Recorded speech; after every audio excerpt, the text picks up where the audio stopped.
Coming to you live from Stuart, Florida, the greatest little town in the world. It's the Get Up and Go Show on AM 1450 WSTU. You're invited to call the show anytime at 772-220-9788. And now, broadcasting live from their palatial studios, here are your hosts, Evan and Bonnie. 6:08 on the Get Up and Go Show. It is a wicked Wednesday. Hey, wake up, stupid! I am not stupid, okay? Just remember that. I am not stupid. I know that's right. That's right. I'm very intelligent. I heard that. That's right. As intelligent as Bonnie is, without a doubt. Good morning, Bonnie. Good morning to you, Evan. And oh, yeah, one of us thought it was Thursday today. Yeah, hello. That was me. But I do that quite often because weeks are just kind of like running right into one another. Yeah, well, that's why the guy just said to me, Hey, wake up, stupid! yeah, I thought it was Thursday, and he said, Hey, wake up, stupid! well, I'm not stupid, but that's besides the point. No, you're not. But Evan No. says, Bonnie, is it Wednesday or Thursday? I don't know. I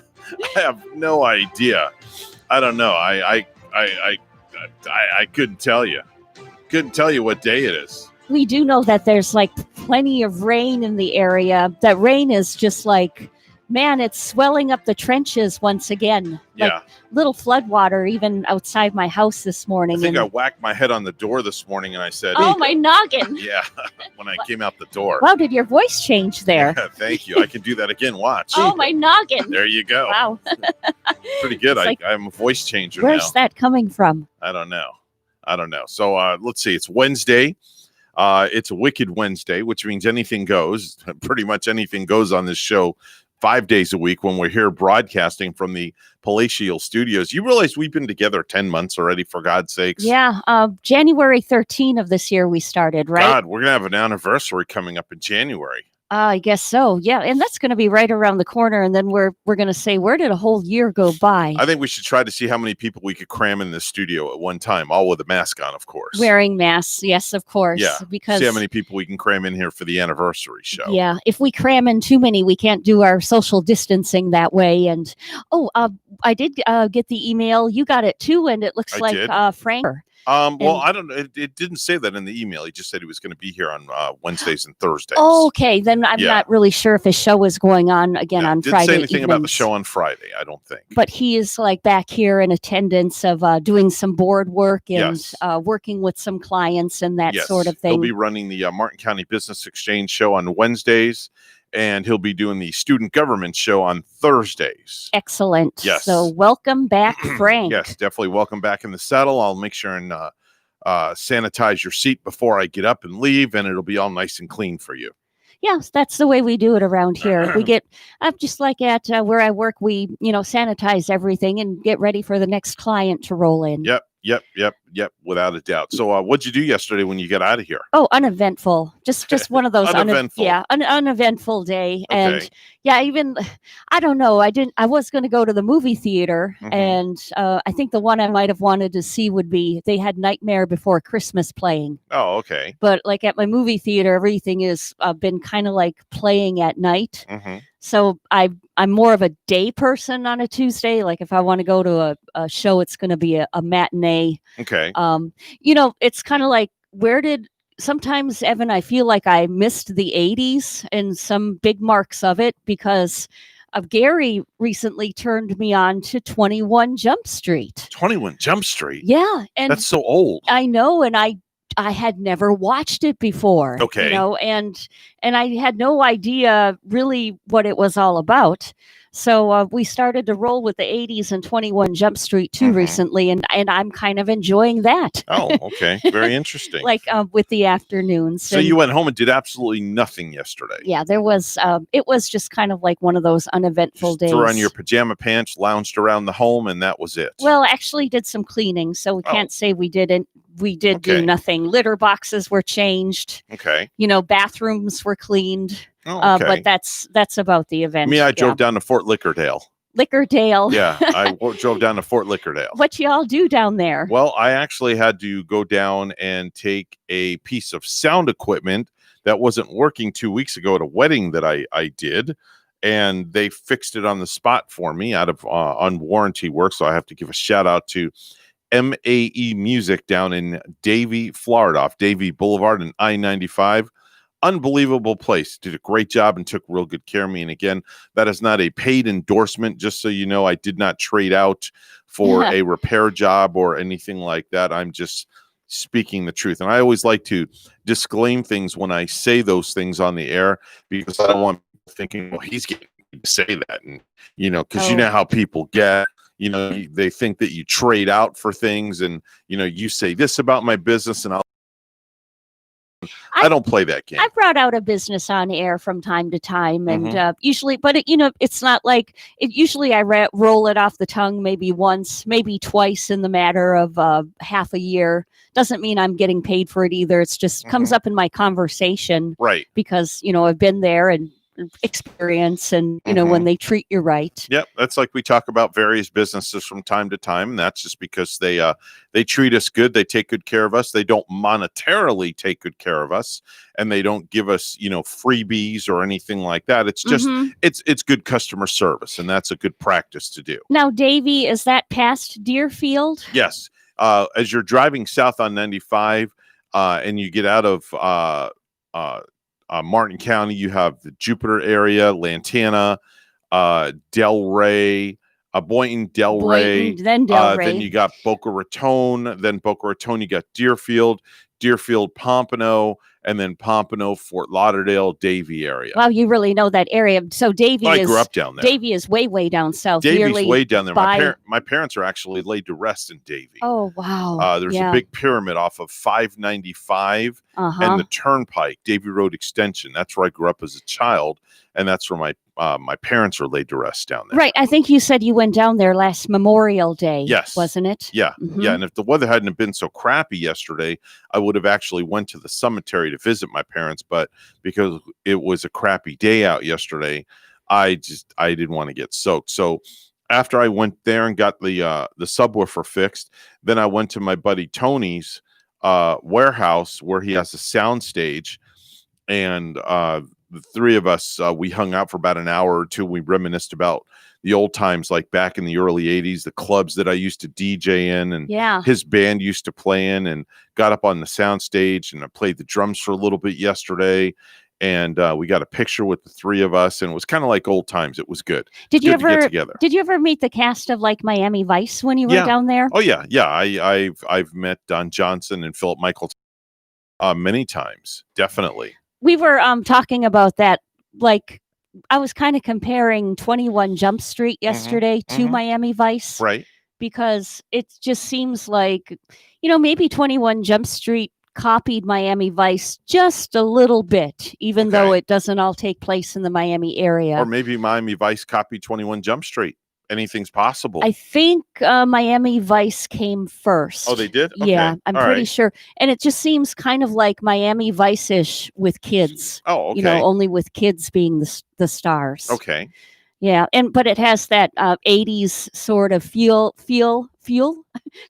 Okay. I can't 80s kind of feel. I can't get feel out of my mouth today. That's all right. Yeah. That's all right. It's not reeling out. That's okay. But yeah, it just has the 80s music, the girls with the big hairstyle. Oh yeah, 80s. the poofy hair. They had the big poof in the front. And I my wife used to have that. That big poofiness, yeah. Yeah, she had that big poof like 20-something years ago when I met her. Right. Originally, I wonder if I have a picture of And I noticed how Johnny Depp and the actor Sam DeLuise's son is in it, actually, playing the police kids. And I just noticed how they're dressed in the blazers and the bright shirts, like a Don Johnson kind of look. Only they are kid cops. Oh, okay. So it just kind of like had that Miami Vice sort of feel. And I loved Miami Vice. So I don't know why I had never given 21 Jump Street a chance. Gosh, I'm looking for a picture of Rachel with that big poof in the front. Yeah. That she used to have. I'm going through all my old pictures. And you go through anybody's like 80s yearbook, and then you see all these girls with the big poof and the big poofy hair. Yeah, there you go. See, she had it right there in the front in the wedding picture. Oh, yeah. See that? Pretty. She had the poof going on there. Yep, she definitely did. She made a pretty bride, Thanks. I must say. I appreciate that. Yeah, I'd agree with you. Yeah. To some extent. No, I'm just kidding. Oh, I'm sure you are. I'm just sure teasing. You are just teasing. No, I'm just teasing. So yesterday was pretty much, that was my day. I drove all the way down to Fort Lickerdale and got a bunch of stuff done. and then that was it, and then came home. Yeah, here I thought the presidential debates were on last night. No, they're on tonight. I even might have. Is it tonight? Tomorrow night? Is it tomorrow night? It is tomorrow night It's because tomorrow night. See, there I go. I think it's Thursday again. we talked about it too. I guess we're both working, so we have to miss the debate. Or pretty much if I get off at 9. Well, they if have we this get off at wonderful 9. thing called a DVR. You can record it. That's true. I'm sure you know what that is without Yeah. a doubt, Bonnie. Maybe we'll have to just You do record that. shows all the time, right? Lately I haven't been You recording haven't any. been? I haven't because it's kind of like I have so many things that I can watch on Hulu. Mm-hmm. I just haven't been recording them. But even if I start a show and I have to go take a nap or something and I Okay. can't complete a show, Okay. or you can go to this little nifty thing on Hulu that says keep watching. Oh, And then you go back to the show and it'll start you right in the place where you had left off. really? Yeah. Oh, my. So Hulu's pretty good for that. And it gives you a lot of, different things that you can watch. And then it will throw things at you that kind of, Wait a minute. Wait, it throws things at you? How did they get things coming out of the TV? they just If kind they of, fire them out of the TV they- at you. kind of like shows and programs come up that are like the shows and programs that you're watching. Oh, okay. So they kind of it's kind of like taking information and know your likes. Oh, okay. So they'll try to send you shows and programs that they think you would like. Hey, remember the other day we were talking about Jim Henson, Yeah. the Muppets? Yeah. Well, look who I met. Oh, Kermit. Yeah, that's the actual Kermit. It is. That was in Disney World when I was broadcasting from there Oh my many gosh. moons ago. He's so cute. Yeah, I just actually stumbled across that picture. Look at how big and green that froggy is. Yeah, he's definitely a piece of work. Yeah. Beautiful. Yep. Yep. I just love him and Miss Piggy. And I saw for those that like the classics Uh-huh. of Charlie Brown, Okay. like it's a Charlie Brown Christmas. Brown Christmas, and Yes. you're not going to be able to see a Charlie Brown Halloween on regular TV this year. So Really? it's not going to be on a regular channel. Okay. I think it was called the Apple app or something you got to go to. Okay. And they're going to have the holiday Charlie Browns. Oh, okay. So only in limited time. So I'm pretty sure it was something Okay. like the Apple app, All but right. no longer finding it on your regular channels, Okay. unfortunately. Many years ago, when I used to do syndicated talk radio, I interviewed a lot of celebrities when we go to Vegas, and a couple of celebrities I just came across in pictures.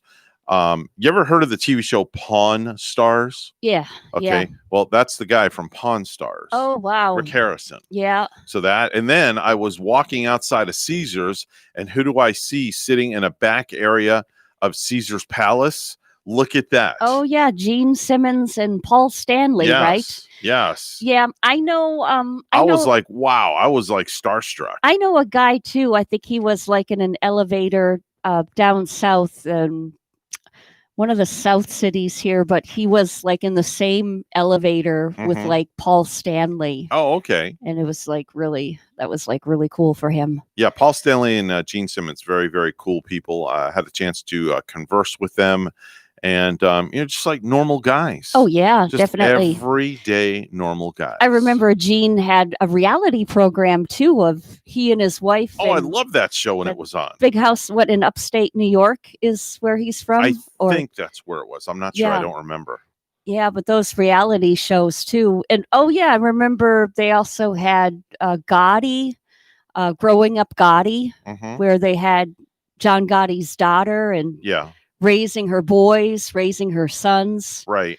Man, it's been years since we've seen those reality shows. Yeah, well, they're a dime a dozen. They're all over the place, so you can literally turn A&E, not the Hallmark Channel, that's for sure. But you have A&E, you have Lifetime. There's so many reality shows that are out there right now. They're just basically pretty much a dime a dozen all over the place. And a lot of my girlfriends like the Christmas shows on Hallmark. Oh, I love Hallmark Channel at Christmas time. Yeah. I can sit there for hours and watch You that. too, huh? Yeah, my wife does also. 6:22. It's news time. Let's go to the news desk. Here's Bonnie. Thanks, Evan. Martin County School Board members Tuesday night voted on what became a controversial proclamation related to specifically recognizing the LGBT community in schools. WPTV's Treasure Coast reporter Megan McRoberts has more. As you can see, it's a controversial issue. Lining up out the door at the Martin County School Board. Little kids need their innocence. Parents speaking out by the dozens against a proclamation to commit to specifically recognize the LGBT community in Martin County schools. Our school system is to teach our kids how to read, write, and do arithmetic. Parents expressing concerns surrounding whether they feel the topic is appropriate for all ages. I get it. People of all different styles, all different types, all different kinds.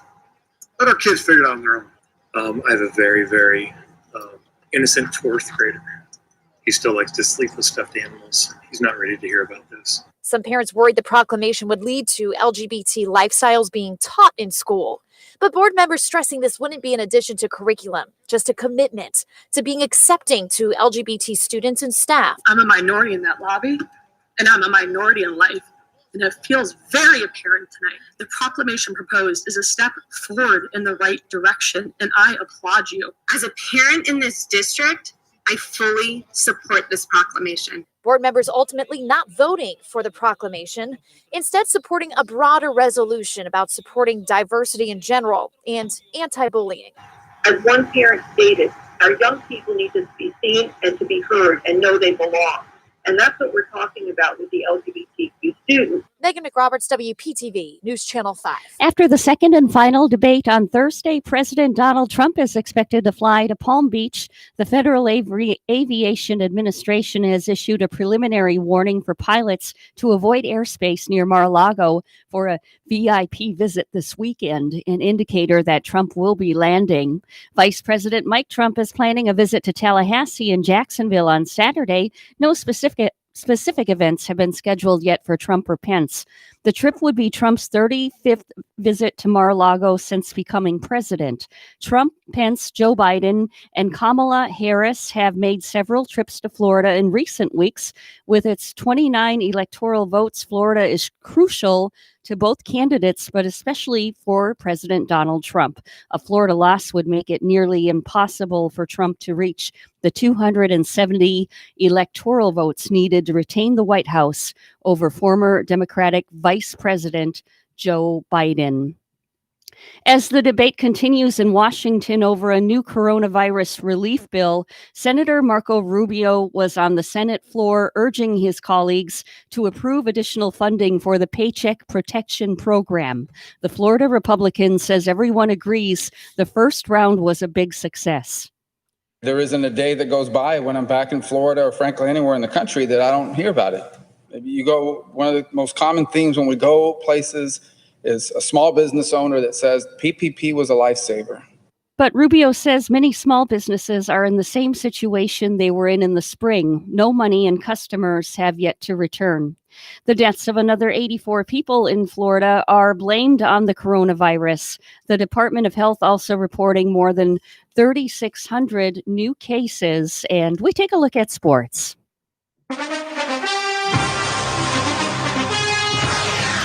Where the Los Angeles Dodgers taking Game 1, 8-3 in the World Series against the Tampa Bay Rays. Clayton Kershaw pitched 6 strong innings. Cody Bellinger and Mookie Betts hit home runs in Game 1.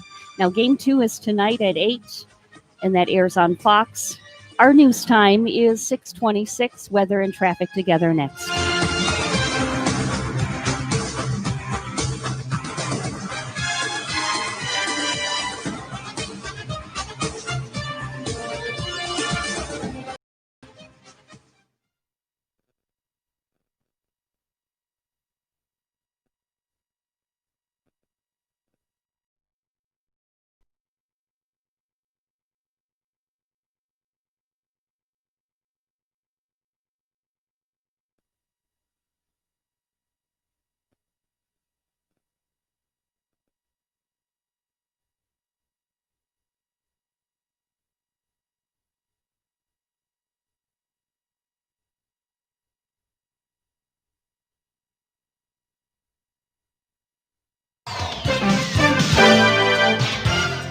6:27 right now on the Get Up and Go show with Evan and Bonnie. It's the Wednesday edition, time for traffic and weather together. It's all brought to you by Code Red Roofers. Bonnie? Well, on the Turnpike northbound in Hobe Sound at Bridge Road, their left lane is blocked due to some road construction. And on the Turnpike southbound in Port St. Lucie at mile marker 148, southbound, there is one accident, but no roadblock from the accident. There's your latest look at traffic. And it's raining in Stuart, 76 right now. And where Mark Hale listens to us in London, he says it's 58 and pouring rain. Here's our forecast at WPTV. Your WPTV First Alert weather team has issued a weather alert this morning. Widespread rainfall moving into the area and some bands of bigger downpours and gusty winds for that morning commute. Temperatures this morning starting off in the mid-70s. This afternoon, highs in the low 80s, cloudy conditions with scattered showers and storms, breezy east winds. Our biggest threat today will be the potential for localized flooding. Tonight, lows in the mid-70s, some showers and storms into the night. Tomorrow, highs in the mid-80s, scattered rainfall and breezy east winds. By Friday, we'll see more sunshine, lower rain chances with drier air moving in, winds beginning to subside by the end of the work week. I'm WPTV First Alert meteorologist Katya Hall on WSTU AM 1450, Martin County's Heritage Station.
If you have a suggestion for the show, we would love to hear from you. Send us an email to WSTUmorningshow@gmail.com. Now let's get back to the Get Up and Go show.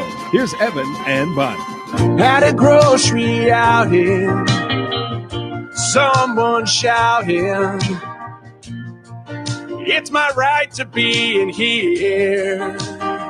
Ever happen? Yep. Says masks are pointless. He calls us gutless and says it's fabricated fear. Uh-oh, I think he's coming right here. Don't go closer, anti-masker. Oh my God, he's walking my way. I'm gonna hide here by the spinach. Next time I'm getting delivery.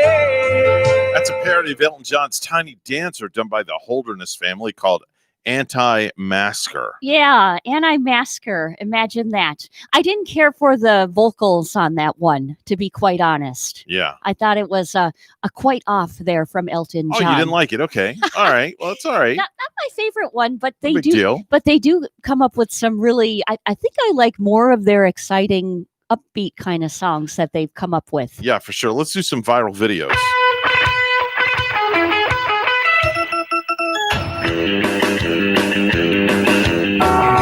Oh, there's a video out on YouTube that is the all-time unlikely champion. It's been seen over 170 million times since its posting. 170 million times, did you 170 say? million times. How many people are there, even that many people in the world? Of course there are. To view that. Yeah, it's called Charlie Bit My Finger. It's all it is. It's a brother, two brothers.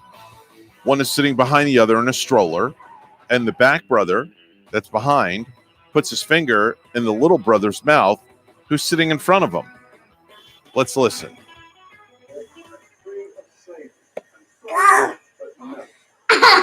Charlie. Calls him Charlie Charlie. bit me. It gets really good here. Ah.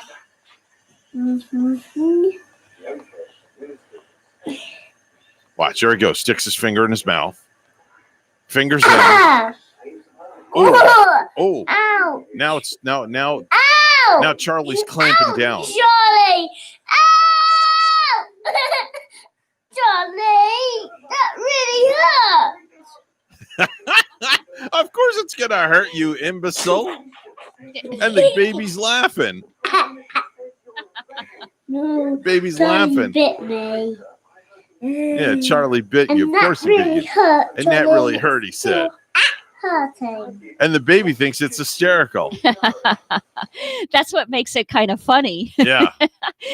Charlie Uh, bit my finger. Yeah, I can see that why that video got so many views. It is, even though you feel that little boy's pain a little bit, Yeah. it is so likable for people with little kids, and it kind of takes you back to your own childhood. Here's another viral video, 57 million views. Okay, of a 7-year-old David DeVore who's in the back seat from the dentist office after getting oral surgery. Let's listen. Yeah, I know. How did it go? I didn't feel anything. Yeah. I feel Kind of felt good, didn't it? Poor kid. Is this real life? Yeah, this is real life. Okay, now I have 2 fingers. Good. 4 fingers. 4 fingers. This kid's so out of it, it's Yeah. crazy. It's a good thing his dad is doing the driving. Yeah. He's not a little groggy after the dentist, I would gather. Here's another video, 97 million views. Okay. Little kid playing a guitar, singing Hey Jude by the Beatles. He's 4 years old over in Korea. He nails the lyrics to the classic track, standing upright with a guitar around his neck. Let's listen.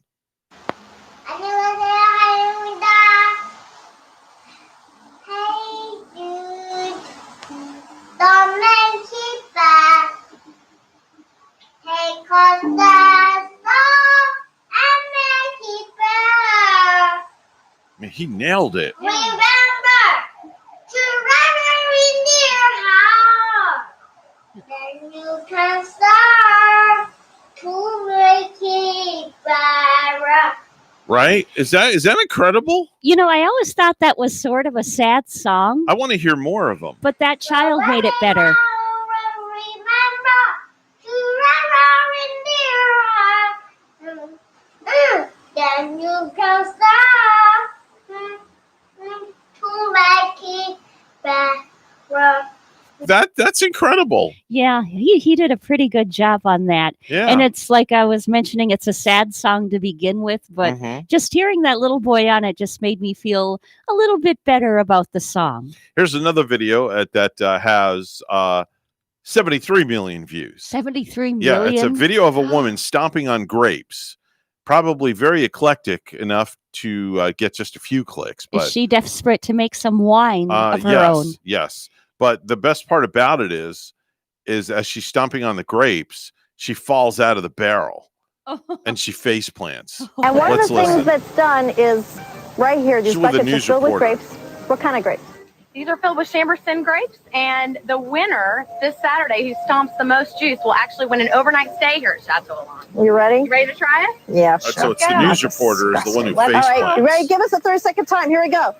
So what's the deal here? stomping. There's a contest to stomp, and how are you measuring who does the best stomping? And whoever doing their stomps thing. the most juice wins an overnight stay, but it's not the only thing you can do. The measuring cups are down below, right? Measuring cups are down below. Keep watching, Right. Bonnie. And, Yes. if you win, you It's get to gonna stay at Chateau Lawn. And what else do you have going on here? Well, if grape stomping's not your thing, you can Oh, come that's so and spend the nasty. day listening to live music. looks fun. Eating international foods, having wine tours, Get ready. and Here she tastings, goes. vineyard tours, Here it comes. seminars, arts and Big crafts. finish. It's a lot of fun, a whole day. Stop. Oh,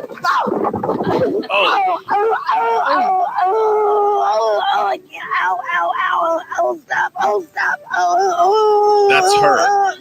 Oh, I can't breathe. It sounds like she landed on her chest. No. Yeah. Yeah, she landed on her chest and she couldn't breathe, right? Well, she had the cushions. Oh, okay. There. She landed on them. The stomping of the grapes, though, looked great. It looks like it'd be good and squishy, like a squishy feeling on your feet. I don't know if I would want to drink those grapes or not after somebody's nasty feet I were in wouldn't. there. I wouldn't drink them, but I sure would love to pound and step on them. Yeah. It looks like it would feel good.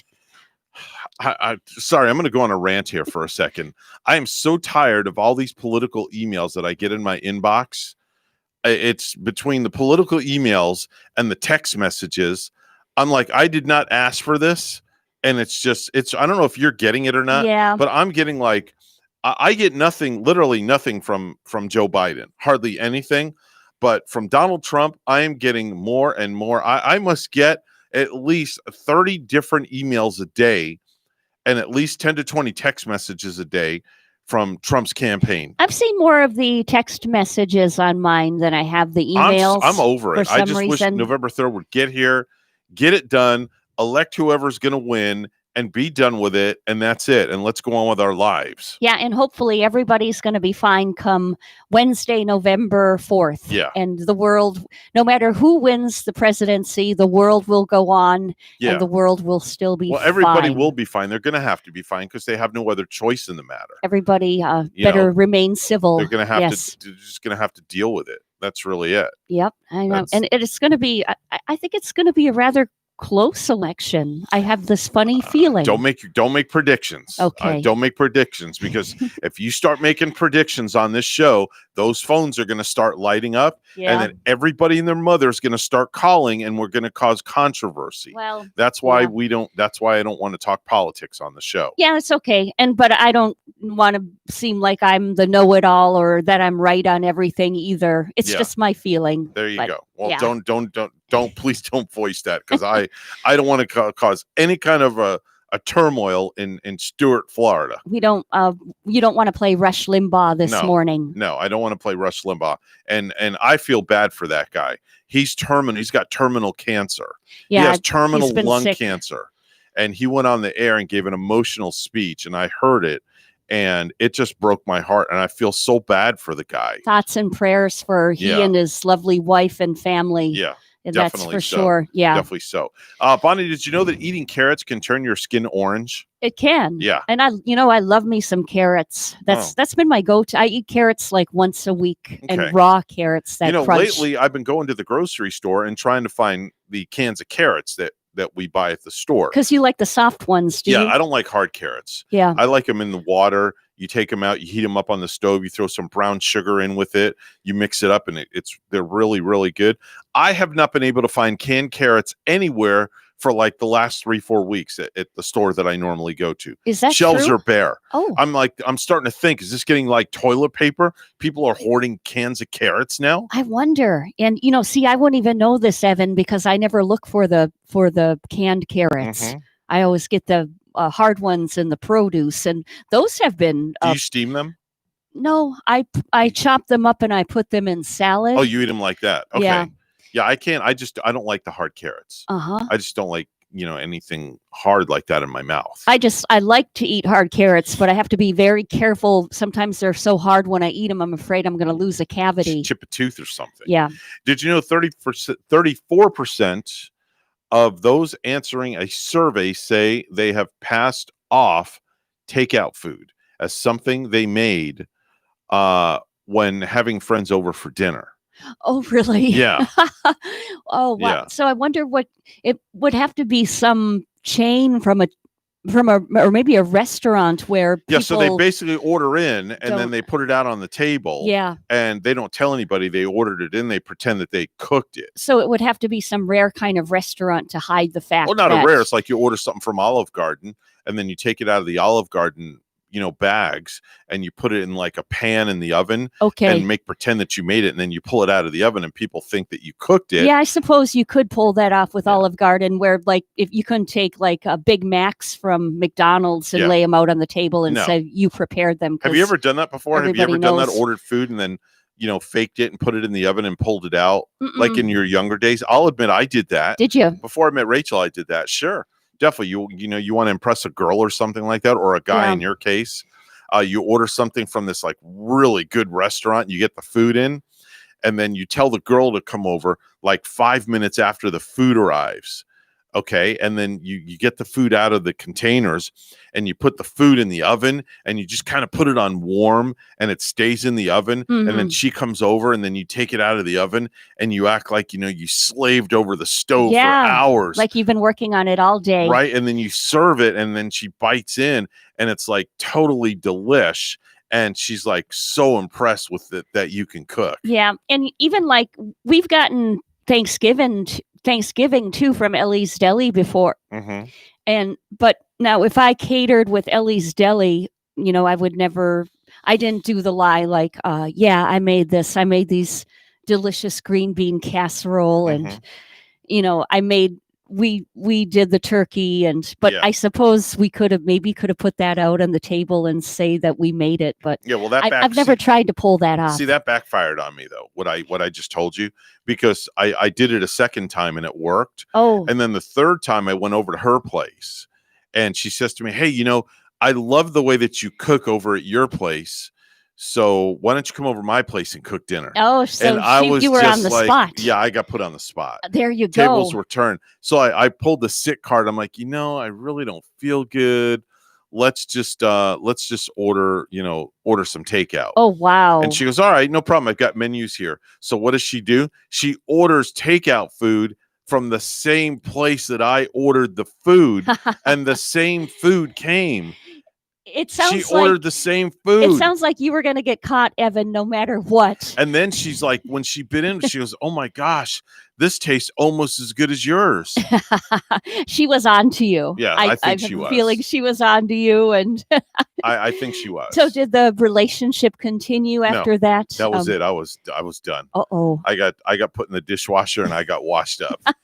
So I was done. That just goes to show you can't fool a woman No. when it comes to cooking. So, did you know that most people will yawn at least 5 times today, especially if you start talking about it?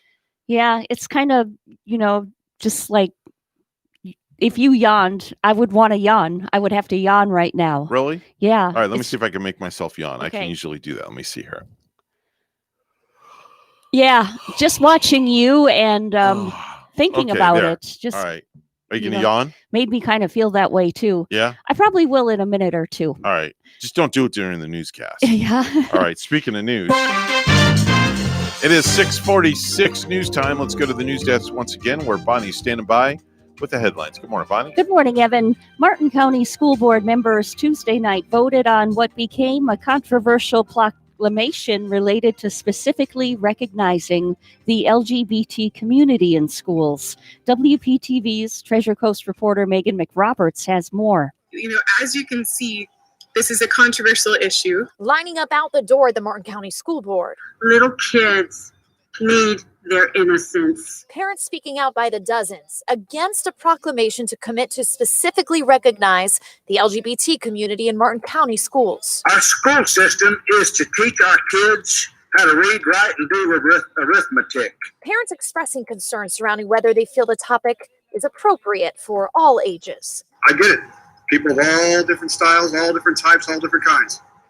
Let our kids figure it out on their own. I have a very, very innocent fourth grader. He still likes to sleep with stuffed animals. He's not ready to hear about this. Some parents worried the proclamation would lead to LGBT lifestyles being taught in school. But board members stressing this wouldn't be an addition to curriculum, just a commitment to being accepting to LGBT students and staff. I'm a minority in that lobby, and I'm a minority in life, and it feels very apparent tonight. The proclamation proposed is a step forward in the right direction, and I applaud you. As a parent in this district, I fully support this proclamation. Board members ultimately not voting for the proclamation, instead supporting a broader resolution about supporting diversity in general and anti-bullying. As one parent stated, our young people need to be seen and to be heard and know they belong. And that's what we're talking about with the LGBTQ students. Megan McRoberts, WPTV, News Channel 5. Governor DeSantis says he's learned an important lesson about managing the coronavirus pandemic. Going forward, whatever the future may hold, school closures should be off the table. DeSantis says taking kids out of school hurts their education, social development, and their participation in team sports. DeSantis toured a Jacksonville school yesterday to mark the fact that schools are now open in all of Florida's 67 counties. St. Lucie County is rolling out phase 3 of the Small Business Assistant Program. WPTV's news anchor Kelly Dunn tells us more. Another round of emergency relief is available to small business owners in St. Lucie County, hardest hit. Phase 3 provides grants up to $20,000 that will not have to be repaid. Priority is given to businesses who have not received federal, state, or local help. To see if your business qualifies and you'd like to apply, just go to WPTV.com/rebound. The start of in-person voting is setting records in Florida. More than 350,000 people cast ballots Monday on the first day of early voting. Roughly the same number of Democrat and Republican ballots have been cast at early voting locations. And lastly, Tropical Storm Epsilon has strengthened into a Category 1 hurricane. As of 11 p.m. Tuesday, Epsilon is moving toward the northwest near 13 miles per hour. This general motion is expected to continue tonight, followed by a slightly slower west-northwestward motion on Wednesday. A turn toward the north-northwest is expected on Thursday.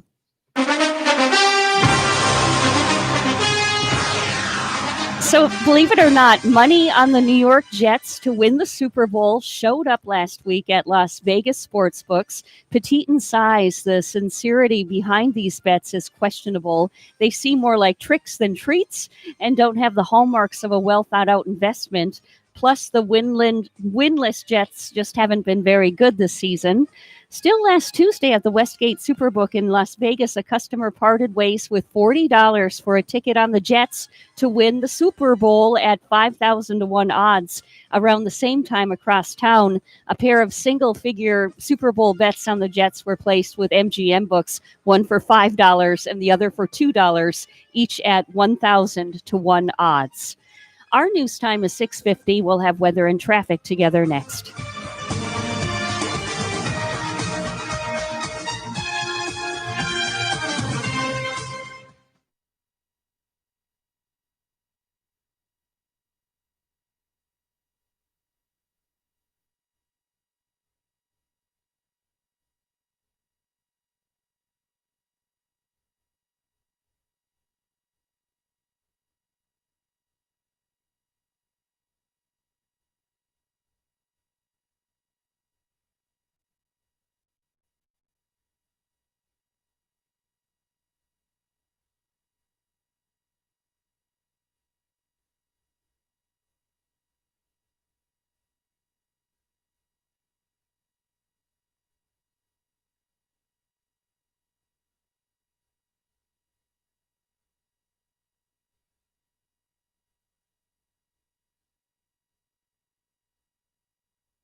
$6:51 on a Wednesday on the Get Up and Go show with Evan and Bonnie. It's time for traffic and weather together, all brought to you by Code Red Roofers. Bonnie? Well, we're seeing 2 accidents right now. One to the north of us up in Fort Pierce. It's on I-95 northbound, mile marker 129 up that way without any roadblock.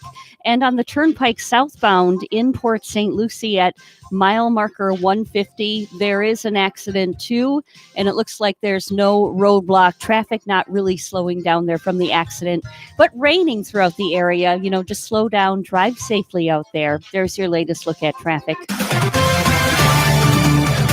And raining at 72 in Port St. Lucie, and up where our friend Tony is in central Wisconsin, it's 34 this morning. Here's our forecast at WPTV. Your WPTV First Alert weather team has issued a weather alert this morning. Widespread rainfall moving into the area and some bands of bigger downpours and gusty winds for that morning commute. Temperatures this morning starting off in the mid-70s. This afternoon, highs in the low 80s, cloudy conditions with scattered showers and storms, breezy east winds. Our biggest threat today will be the potential for localized flooding. Tonight, lows in the mid-70s, some showers and storms into the night. Tomorrow, highs in the mid-80s, scattered rainfall and breezy east winds. By Friday, we'll see more sunshine, lower rain chances with drier air moving in, winds beginning to subside by the end of the work week. I'm WPTV First Alert meteorologist Katya Hall on WSTU AM 1450, Martin County's Heritage Station.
You're listening to the Get Up and Go Show with Evan and Bonnie on Martin County's Heritage Station, AM 1450 WSTU. Now let's get back to the program with Evan and Bonnie.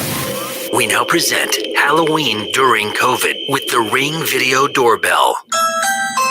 Trick or treat! Oh, hey kids, we're not opening the door, but nice masks. Put your bags underneath the chute. Here comes the candy. All right, have fun. Oh, do me a favor. Spray the doorbell with that disinfectant we left out there. Thank you. Trick or treat! Well, what do I see on the security cam here? A couple of unmasked teenagers. Get off my porch and get off my lawn! But do me a favor, if one of you could come back and spray the doorbell with that disinfectant I left out there. Thank you. Halloween during COVID with the Ring Video Doorbell. I guess like COVID is changing everything. It really with is. Holidays, and you know what's even else is changing, and this will be convenient for some shoppers. Okay.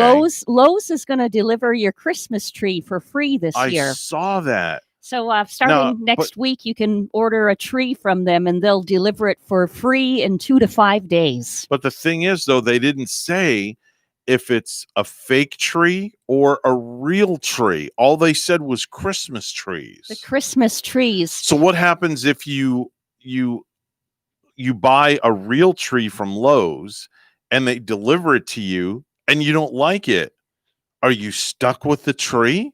I would consider that you would probably be able to go online first and look at the tree and find out if you are ordering, or let them know if you're ordering the artificial or the real tree. Yeah, but I wonder if it's for the real tree or the artificial tree, though. I'm considering, Evan, I that think it's the artificial. I think they're both, because they really didn't specify. I personally would not order a live tree online and then have it delivered to find out that it's just a flippin' branch, because that's just not right.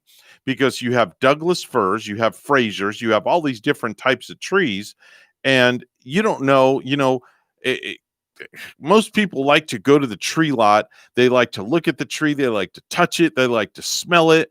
They like to make sure that it's full. So I don't know if I take a chance on ordering a fake tree online. Well, I don't know. They might be putting up. Real tree. They might be putting up their real trees. Maybe they'll do it in a style of pictures, We'll see. of them kind of lined up. We'll and see. Maybe we'll call Lowe's and find out. We're WSTU Stewart, Martin County's Heritage Station. The news is coming up next, and then hour number 2 of the Get Up and Go show. We'll be right back.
Coming to you live from Stuart, Florida, the greatest little town in the world. It's the Get Up and Go Show on AM 1450 W. You're invited to call the show anytime at 772-220-9788. And now, broadcasting live from their palatial studios, here are your hosts, Evan and Bonnie. It doesn't get any palatial than this. Another break already? No, we're not taking a break. My gosh, we just started hour number 2. Concentrate. I always concentrate when I'm doing the show. Boy, does he have a lot of chutzpah. That's right. I've always got a lot of chutzpah, as they say, Bonnie. Chutzpah. Chutzpah. Chutzpah. You got to go the chutzpah. What does that mean, by the way? Chutzpah means you have a lot of pep in your step. A lot of pep and energy and Yeah. pep and vinegar. A lot of pep. Vinegar? Pip and vinegar.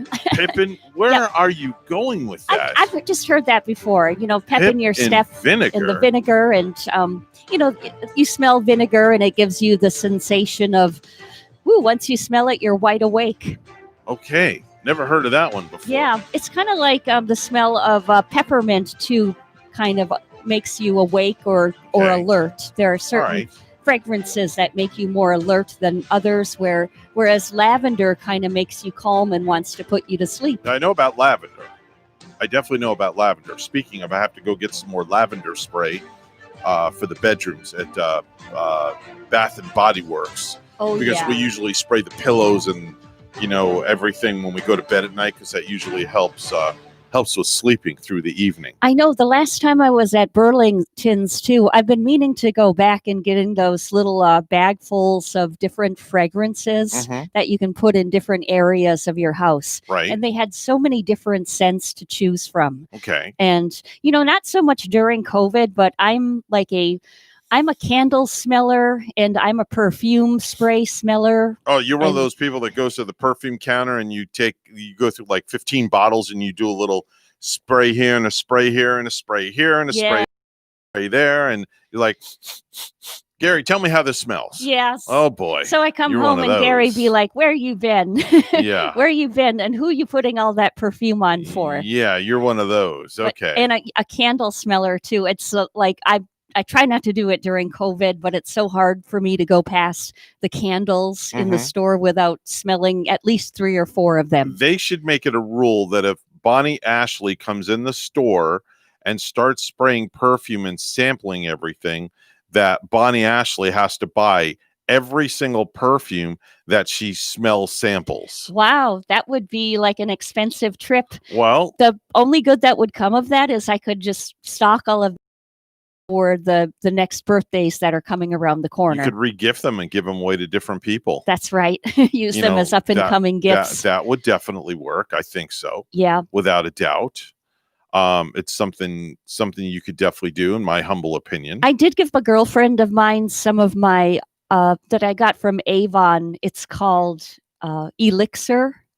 Elixir? It's Elixir, and it smells kind of like, I like the scent of blackberries. Oh, and to okay. eat blackberries, it kind of has that blackberry sort of dark kind of fragrance for fall. Okay. Yeah, which I think is perfect for this time of year. Oh, okay. All right. I think it's time that we do some birthdays and anniversaries.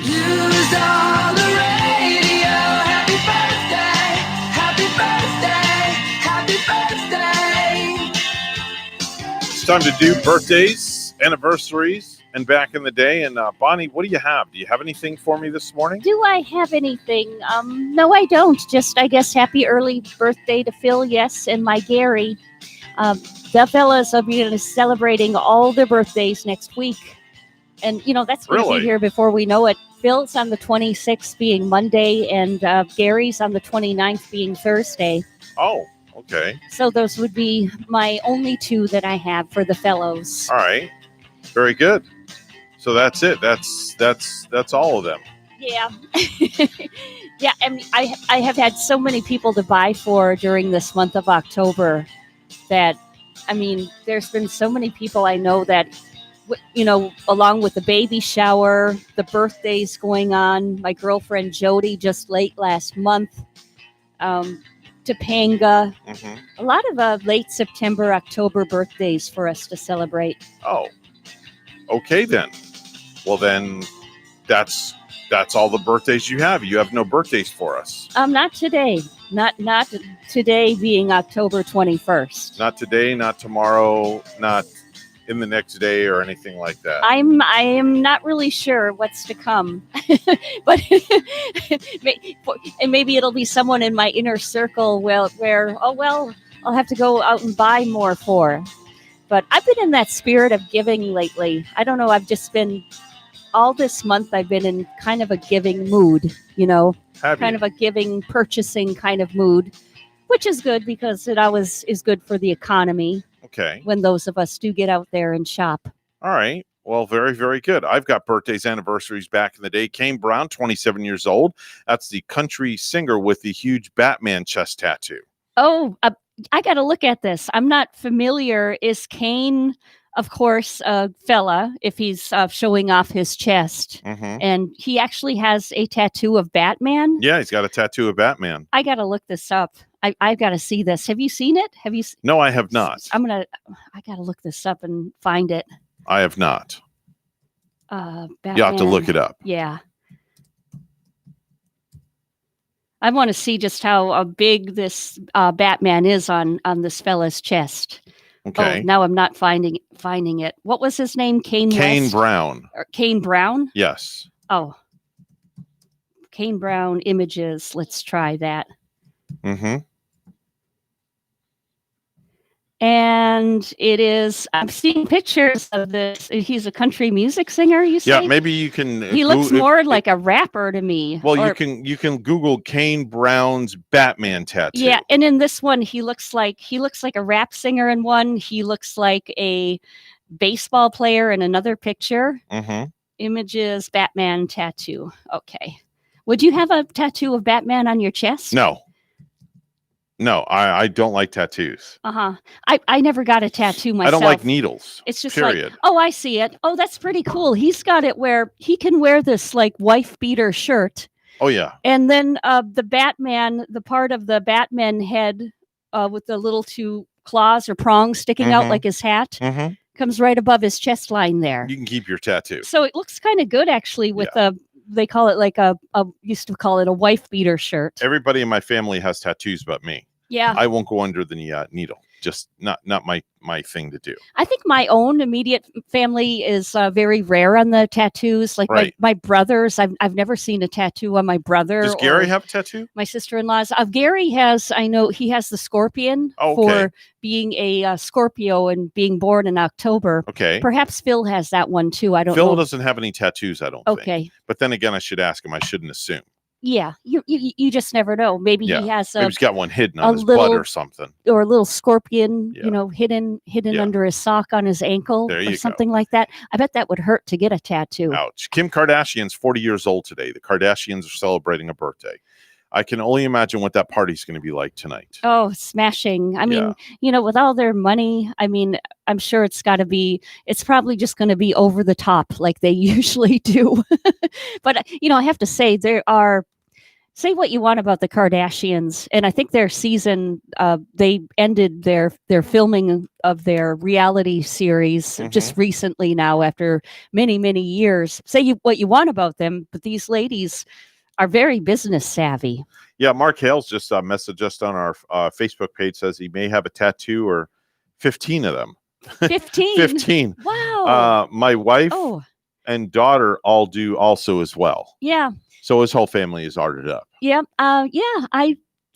My nephew, this is funny. My nephew got like a tattoo on his arm. He has it going up and down his whole arm of some kind of a spatial thing. It looks like sort of like outer space.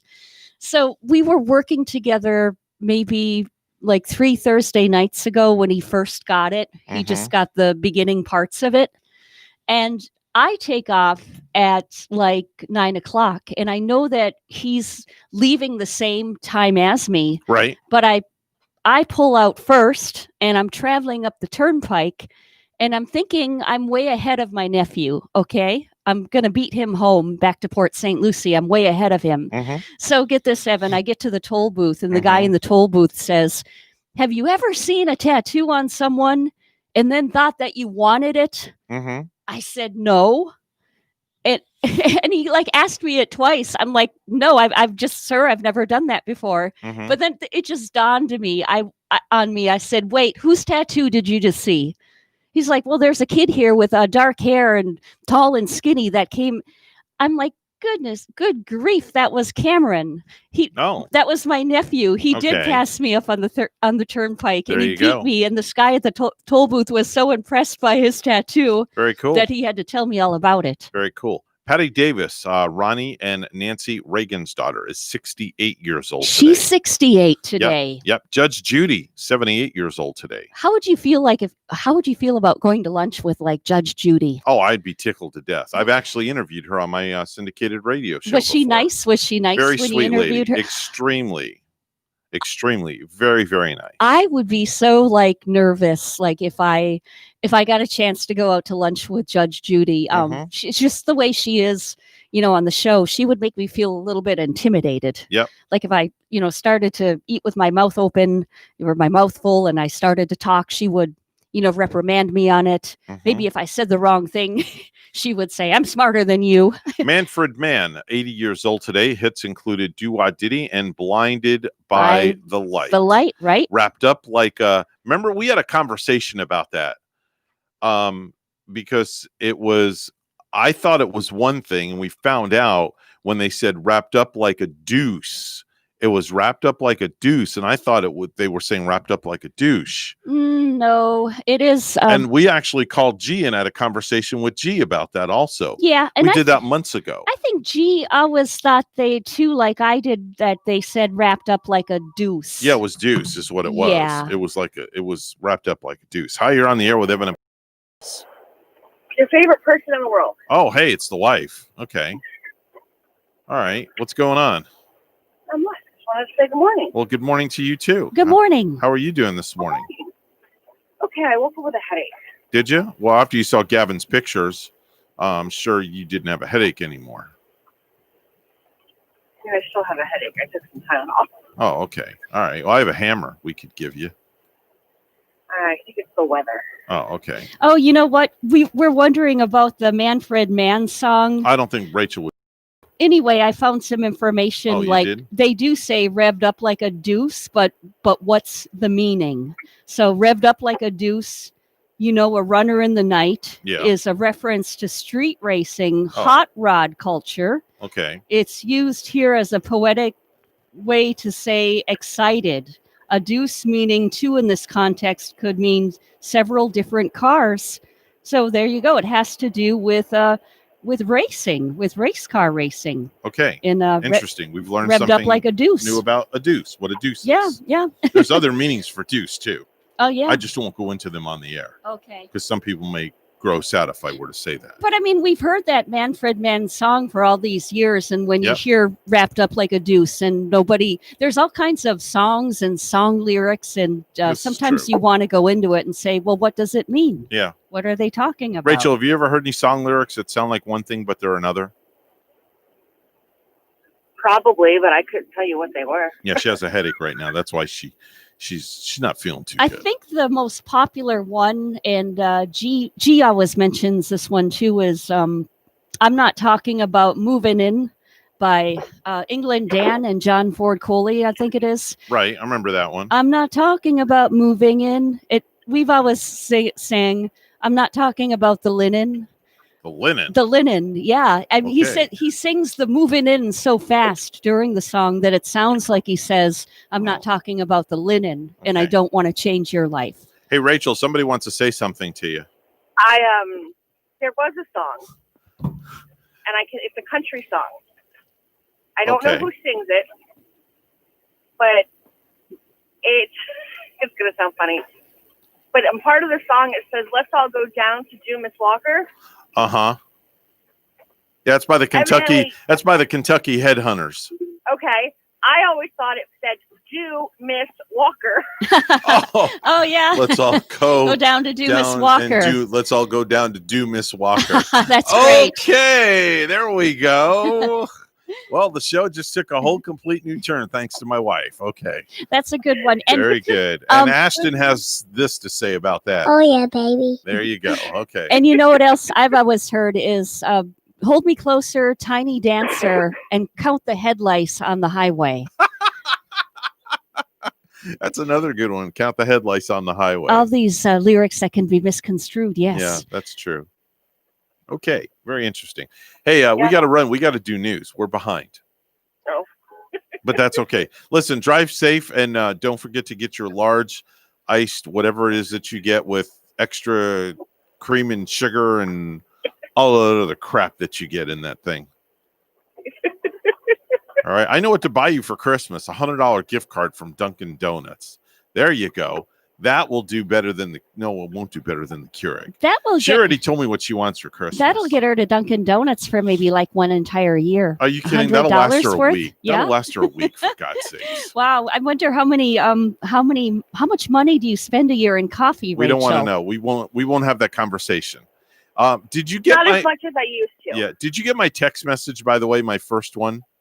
I did. Okay, so we have to figure out what we want to do. Okay. Gotcha. All right. So we'll talk about that along with we'll get stuff up to Shutterfly and get a couple of books made. All righty. Gotcha. All right. Have a great day. Love you, and I'll talk to you later. Bye, guys. Bye. Bye-bye. It's always good to hear from the wife. I wish Gary would call. Yeah, he's like once every other month. He does once in a great while. Yes, he does. Once on a And blue moon. yeah, I know he's he's getting up to do his stuff this morning and going to work too. All right. So he's doesn't have a lot of free time All right, this morning. 7:23 right now. The Get Up and Go show with Evan and Bonnie. It's time for news.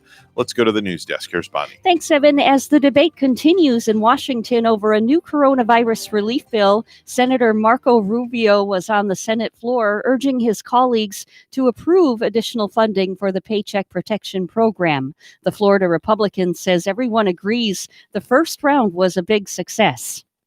There isn't a day that goes by when I'm back in Florida or frankly anywhere in the country that I don't hear about it. You go, one of the most common themes when we go places is a small business owner that says PPP was a lifesaver. But Rubio says many small businesses are in the same situation they were in the spring. No money and customers have yet to return. And St. Lucie County is rolling out phase 3 of the Small Business Assistance Program. WPTV's news anchor Kelly Dunn tells us more. Another round of emergency relief is available to small business owners in St. Lucie County, hardest hit. Phase 3 provides grants up to $20,000 that will not have to be repaid. Priority is given to businesses who have not received federal, state, or local help. To see if your business qualifies and you'd like to apply, just go to WPTV.com/rebound. 7 people face felony charges in connection with a scheme to illegally trap and sell flying squirrels in Florida. WPTV's news anchor Shannon has the details.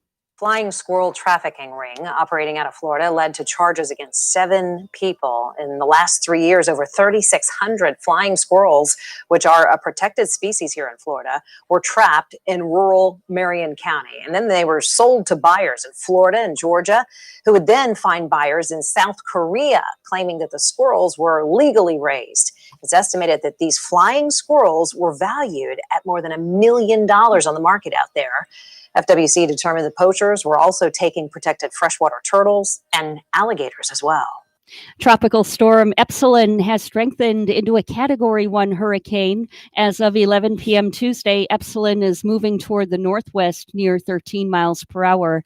This general motion is expected to continue tonight, followed by a slightly slower west-northwestern motion on Wednesday. A turn toward the north-northwest is expected on Thursday. And lastly, the deaths of another 84 people in Florida are blamed on the coronavirus. The Department of Health also reporting more than 3,600 new cases.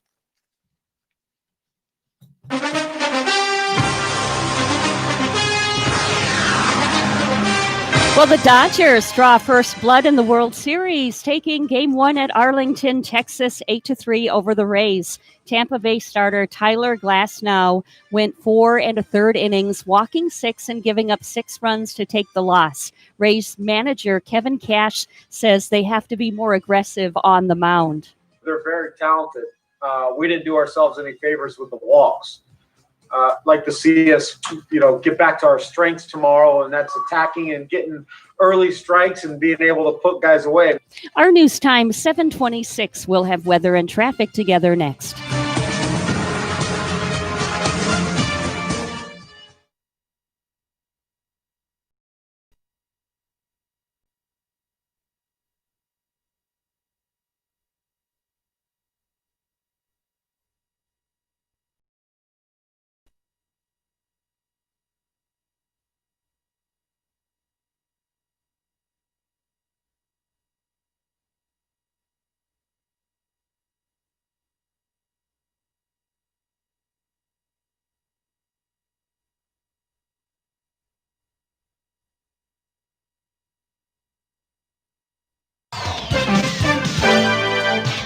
$7:27 right now. The Get Up and Go show with Evan and Bonnie. It's the Wednesday edition. Time for traffic and weather together. All brought to you by Code Red Roofers. Bonnie? Well, we're seeing a couple of traffic accidents. One is on the Turnpike southbound. It's in Port St. Lucie at mile marker 150. Turnpike southbound, there's not any roadblock. And up to the north of us in Fort Pierce out on I-95 northbound, there's an accident. This one's set at mile marker 129, but traffic is getting through up that way. You shouldn't see a delay or slowdown. There's your latest look at traffic. And it's been raining throughout the area. This morning we have 76 in Stuart. In Colina, Chile, it's partly cloudy and 52. Here's our forecast at WPTV. Your WPTV First Alert weather team has issued a weather alert this morning. Widespread rainfall moving into the area and some bands of bigger downpours and gusty winds for that morning commute. Temperatures this morning starting off in the mid-70s. This afternoon, highs in the low 80s, cloudy conditions with scattered showers and storms, breezy east winds. Our biggest threat today will be the potential for localized flooding. Tonight, lows in the mid-70s, some showers and storms into the night. Tomorrow, highs in the mid-80s, scattered rainfall and breezy east winds. By Friday, we'll see more sunshine, lower rain chances with drier air moving in, winds beginning to subside by the end of the work week. I'm WPTV First Alert meteorologist Katya Hall on WSTU AM 1450, Martin County's Heritage Station.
You're listening to the Get Up and Go Show with Evan and Bonnie on Martin County's Heritage Station, AM 1450 WSTU. Now let's get back to the program with Evan and Bonnie.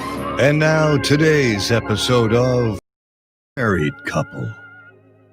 Labor Day's over. Summer is over. That wasn't even like a summer. Lost summer. Worst summer ever.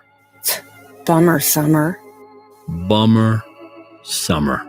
Join us next time for Bummer. The Married Couple. Yeah, the married couple. Well, fortunately, or actually I say it, hopefully we won't be saying that next year by the time summer's over, that No. it was a bummer summer or anything.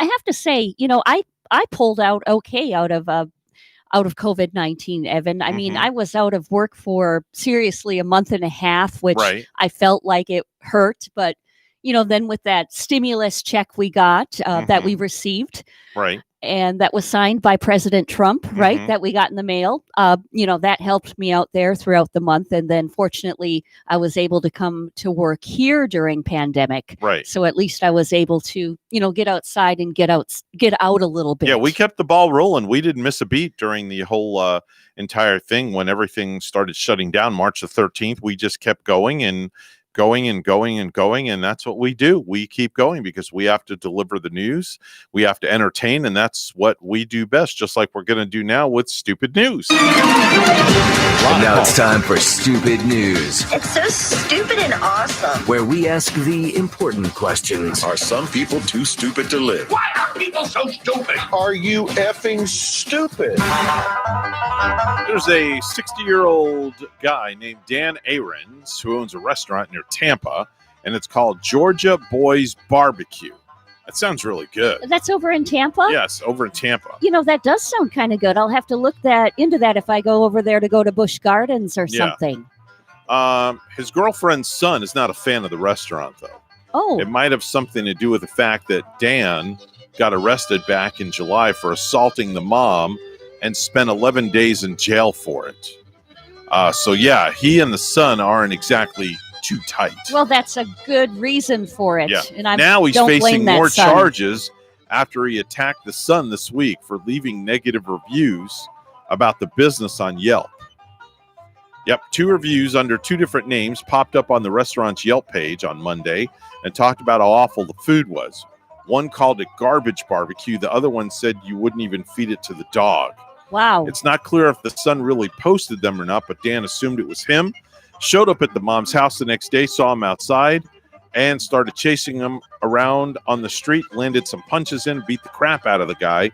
The kid tripped and fell, and now he's facing battery charges. It's really too bad. Like, we're considering, maybe we want to try that barbecue, Evan, and the food might be really, really good. I'm sure it is. It might not be like these bad reviews on Yelp, but then it's too bad if the owner is a jerk.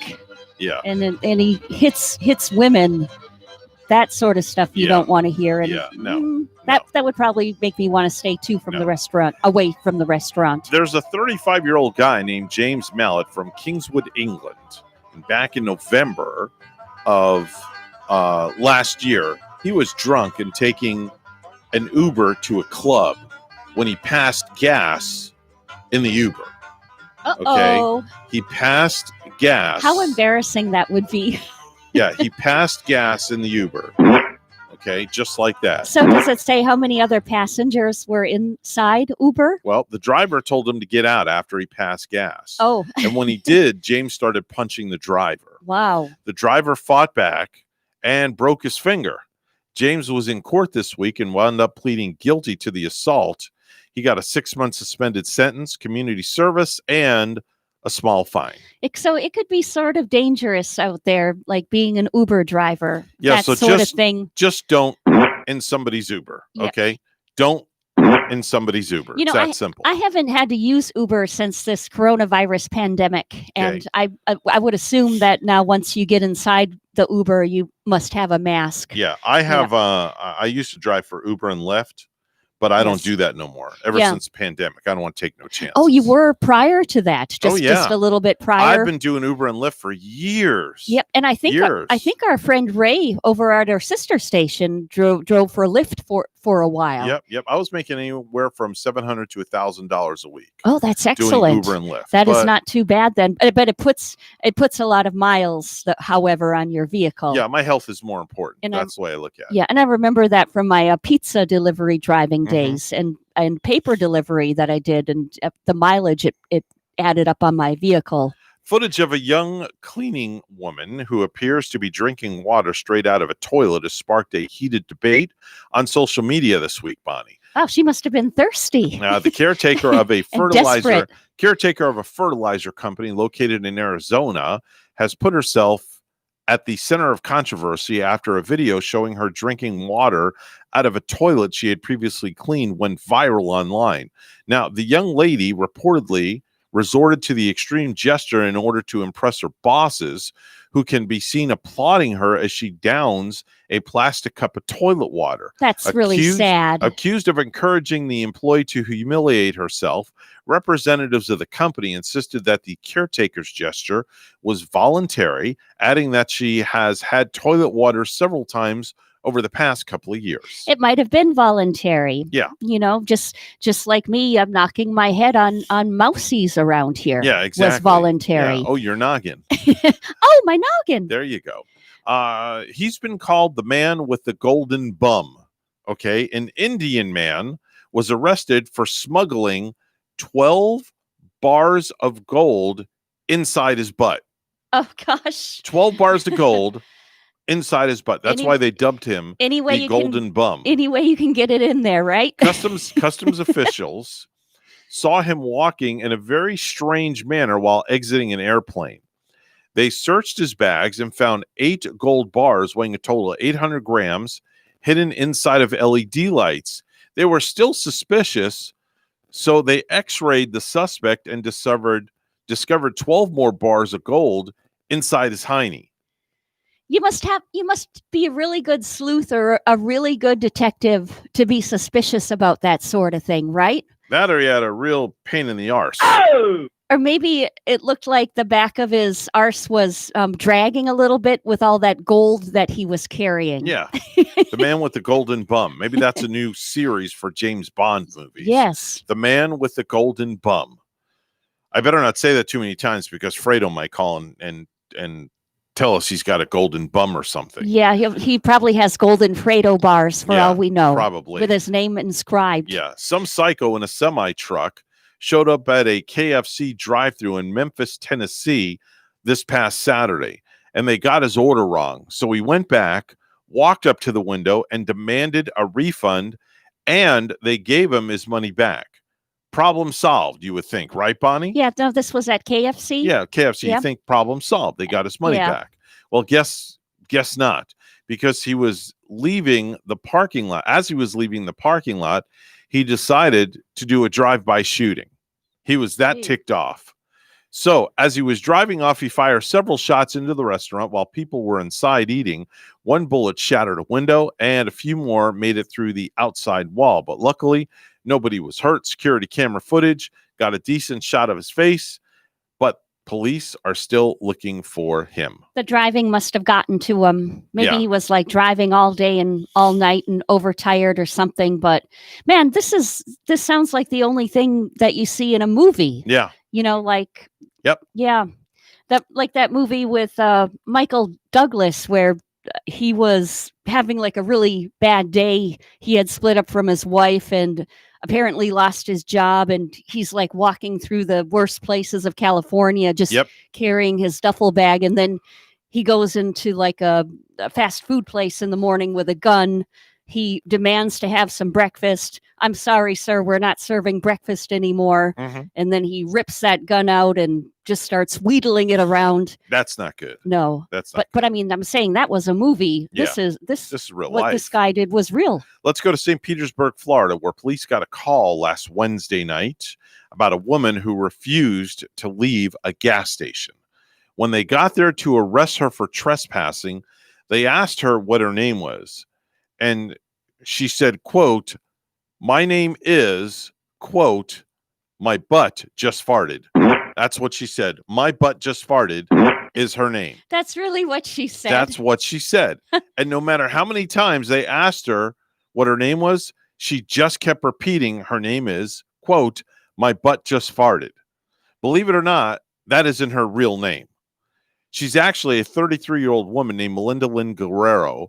And one of the ways the cops knew that her name was there's a tattoo on the back of her neck and it says Guerrero. Oh. So she was charged with trespassing, providing a false name to law enforcement. The cops believe she may have been under the influence of something. I Well, am guess sure. Once they got her to jail, then she could say, my butt just farted. Yeah, but she doesn't sound like the most mature 33-year-old woman. No, not at all. Let's see here. 22-year-old Dayton Weber was driving in Mechanicsville, Maryland this month and crashed his truck around 2:00 in the morning. He plowed into a police car and then hit a building. And luckily, nobody was hurt. And the fact that he'd been drinking obviously played a huge role, but this didn't help either. He happens to have no arms or no legs. Wow. Yeah.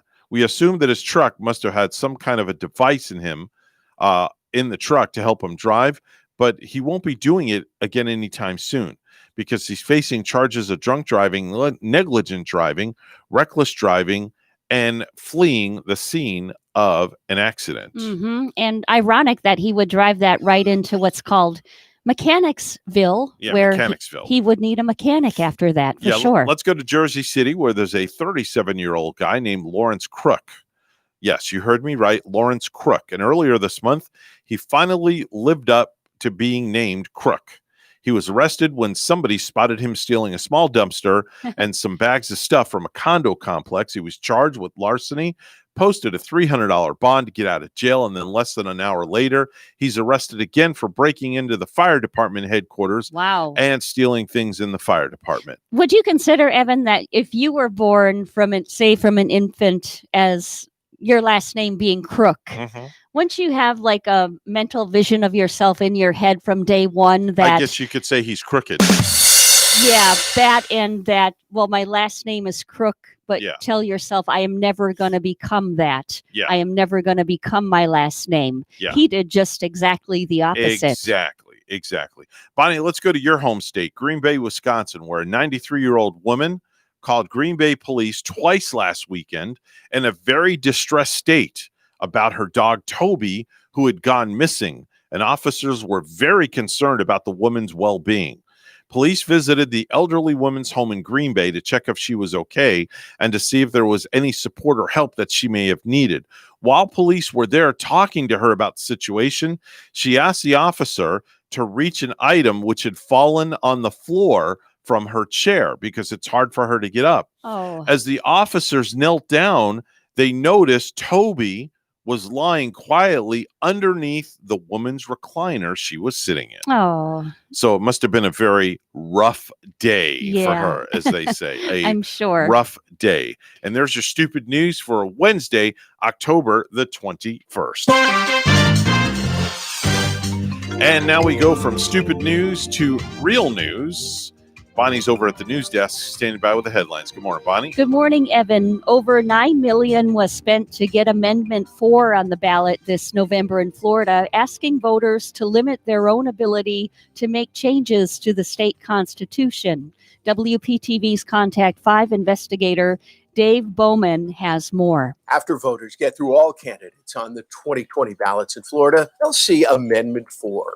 That measure requires all proposed amendments or revisions to the state constitution to be approved by voters in 2 elections instead of 1. We're just saying that in order to amend our Florida Constitution, our foundational document, it should have to go through significant scrutiny. It should have to go to the voters twice. Jason Zimmerman is the chairman of the Political Action Committee, Keep Our Constitution Clean.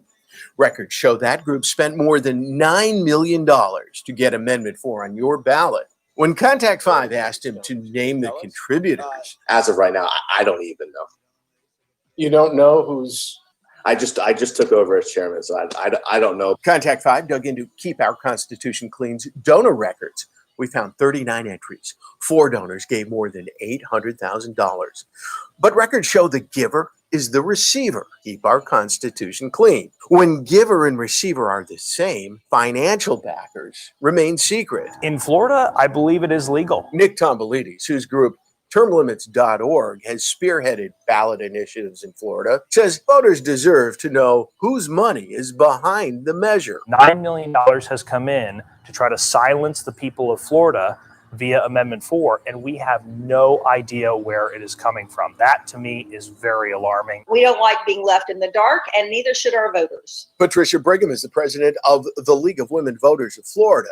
It opposes Amendment 4. Her organization has taken Keep Our Constitution Clean to court, asking a judge to force a group to release donor information so the league can decide if it wants to file a complaint with the Florida Elections Commission. These voters deserve to know who is behind the initiative. It's about transparency in our government. The money was raised for petition gathering. It was just to raise to get us on the ballot. We're not spending any money on advertising. We're not marketing this amendment. Zimmerman says financial supporters of Keep Our Constitution Clean may be named in future filings, but those filings are not due until after the upcoming election.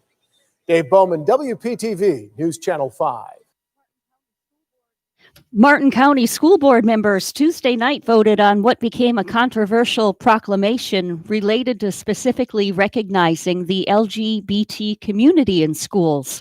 WPTV's Treasure Coast reporter Megan McRoberts has more. You know, as you can see, this is a controversial issue. Lining up out the door at the Martin County School Board. Little kids need their innocence. Parents speaking out by the dozens against a proclamation to commit to specifically recognize the LGBT community in Martin County schools. Our school system is to teach our kids how to read, write, and do arithmetic. Parents expressing concerns surrounding whether they feel the topic is appropriate for all ages. I get it.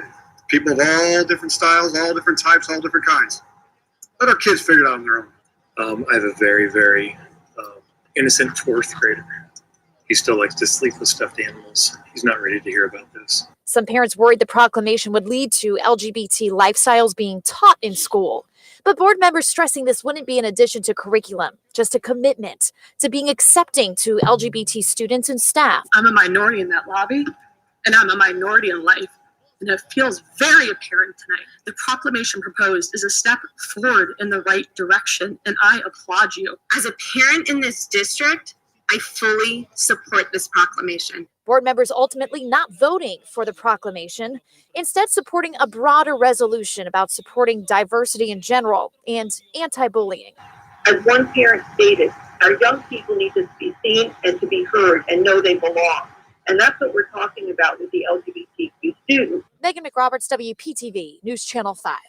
Nearly 2,800 Fort Pierce Utilities Authority customers are at risk of facing shutoffs starting Wednesday today as a COVID-19 moratorium on disconnections comes to an end.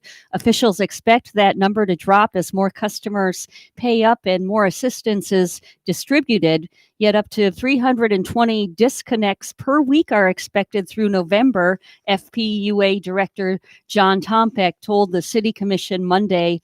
All but about 160 of the delinquencies are residential customers, he said. Programs to assist customers with their payments have been underutilized, officials said. And to qualify for assistance, customers must show they have been impacted economically by COVID-19, such as losing work hours or being laid off. And lastly, after the second and final debate on Thursday, President Donald Trump is expected to fly to Palm Beach. The Federal Aviation Administration has issued a preliminary warning for pilots to avoid airspace near Mar-a-Lago for a VIP visit this weekend. An indicator that Trump will be landing. Vice President Mike Pence is planning a visit to Tallahassee and Jacksonville on Saturday. No specific events have been scheduled yet for Trump or Pence.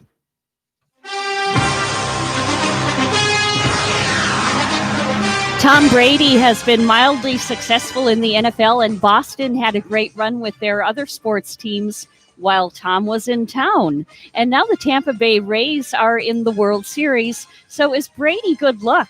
Well, someone tried to find out by looking at how successful the sports teams were in every city that Brady has lived. The results are very interesting. When Tom was growing up in the Bay Area from 1977 to 1994, the San Francisco 49ers drafted Joe Montana and won 5 Super Bowls. The Oakland Raiders won 1, and the Oakland A's won a World Series.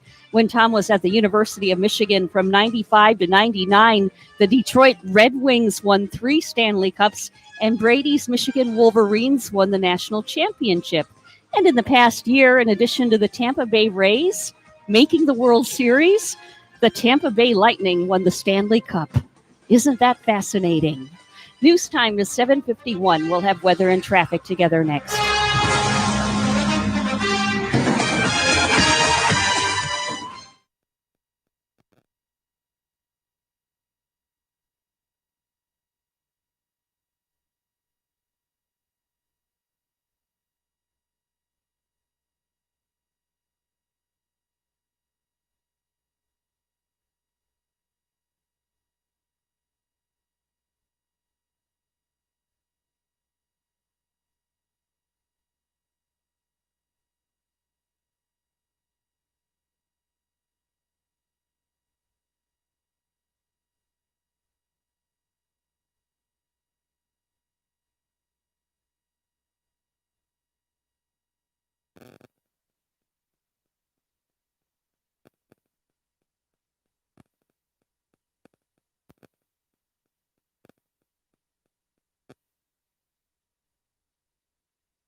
$7:53 right now on the Get Up and Go show. It's the Wednesday edition. Time for traffic and weather together. All brought to you by Code Red Roofers. Bonnie? Well, we see 2 accidents on our major highways, and they're both in St. Lucie County. To the north of us, I-95 northbound in Fort Pierce. There's an accident at mile marker 129. No roadblock up that way from the accident. And in Port St. Lucie on the turnpike southbound, there is a vehicle crash at mile marker 150. No roadblock there either. Traffic is getting through. There's our latest look at traffic. And it's 73 of rain in the area in Port St. Lucie. In Helen, Georgia this morning, cloudy and 55. Here's our forecast at WPTV. Your WPTV First Alert weather team has issued a weather alert this morning. Widespread rainfall moving into the area and some bands of bigger downpours and gusty winds morning commute. Temperatures this morning starting off in the mid-70s. This afternoon, highs in the low 80s, cloudy conditions with scattered showers and storms, breezy east winds. Our biggest threat today will be the potential for localized flooding. Tonight, lows in the mid-70s, some showers and storms into the night. Tomorrow, highs in the mid-80s, scattered and breezy east winds. By Friday, we'll see more sunshine, lower rain chances with drier air moving in, winds beginning to subside by the end of the work week. I'm WPTV First Alert meteorologist Katya Hall on WSTU AM 1450, Martin County's Heritage Station.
You're listening to the Get Up and Go Show with Evan and Bonnie on Martin County's Heritage Station, AM 1450 WSTU. Now let's get back to the program with Evan and Bonnie. It's coming up on 8 o'clock in the morning in about 1 minute here on this October the 21st, 2020. That means that we have 10 days until Halloween. Bonnie, are you going to be passing out candy at your home? I don't think we're going to do it this Halloween, Evan. Oh. And I'm not sure if we're going to be getting trick-or-treaters in our neighborhood either. Really? I have to look and see if that's actually going to go on. Well, you know what my grandson says about that? Oh, yeah, baby. And then you know what he also tells me? You're a big man. That's right. That's right. That's exactly what I am. You're going to be the big man giving out the candy, perhaps, and in a safe way. We know you're going to do it. Yep, definitely so. So is your grandchild going to go trick-or-treating? Yeah, he's going to go trick-or-treating. He's not going to say trick-or-treat. When they give him candy, he's going to say, Oh, yeah, baby. That's right. And that's going to be so sweet. I know all the ladies and gentlemen will give him more. Yes, definitely so, without a doubt. We're WSTU Stewart, Martin County's Heritage Station. The news is coming up next. Then Martin County Administrator Taryn Krista.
Coming to you live from Stuart, Florida, the greatest little town in the world.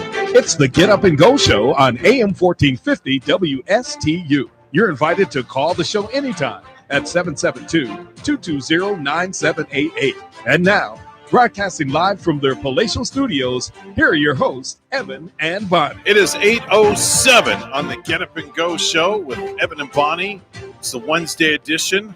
And of course, every Wednesday at this time, we're joined by Martin County Administrator Taryn Krizda, but I have to ask my grandson what he thinks about her. Oh, yeah, baby. There you go. That's exactly what he thinks. Yeah, because her hair always looks nice, even when it's raining out. Yes, every time he sees Taryn Krizda, he always goes, Oh, yeah, baby. That's right. There you go. You're too much. Too much. Well, what can I say? You know, he's just a pistol, let me tell you. Anyway, good morning, Taryn. How are you? I'm doing very well. How are you guys? Oh, you know, we're just a little wet this morning, but that's besides the point. Yeah, it is a little dismal out, but Yeah. you know, hey, you only have one of these, a couple of these days a year, or maybe a handful. Yeah. The rest of the time it's warm and sunny, so Could be a lot worse. Could be living up north where it's very cold in Wisconsin right now, where it's like snowing. 35, a blanket of snow on the ground, Yeah. yes. But the people that love it down here this time of year are probably the people that mow the grass. And Yeah. they're always busy with the mowers being out. Yeah. Yep. For yep, sure. There's a lot. So how are you doing? How's our extended family at the administration doing? Everybody's healthy down there? Yeah, we're doing very well, knock on Good. wood. We have a meeting this morning with, we're required to do at least twice a year. Okay. We have a joint meeting with the school district and the city of Stuart Mhm. and the county.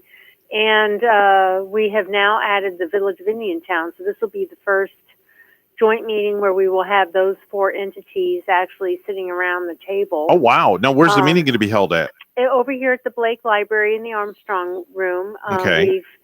We've got ourselves into a big U, if you will, and we're keeping everybody social distanced, and we will be live streaming it. So if anyone wants to see what's coming on, we have there's elements of that meeting that are required. So the county will do a county and city capital improvement program.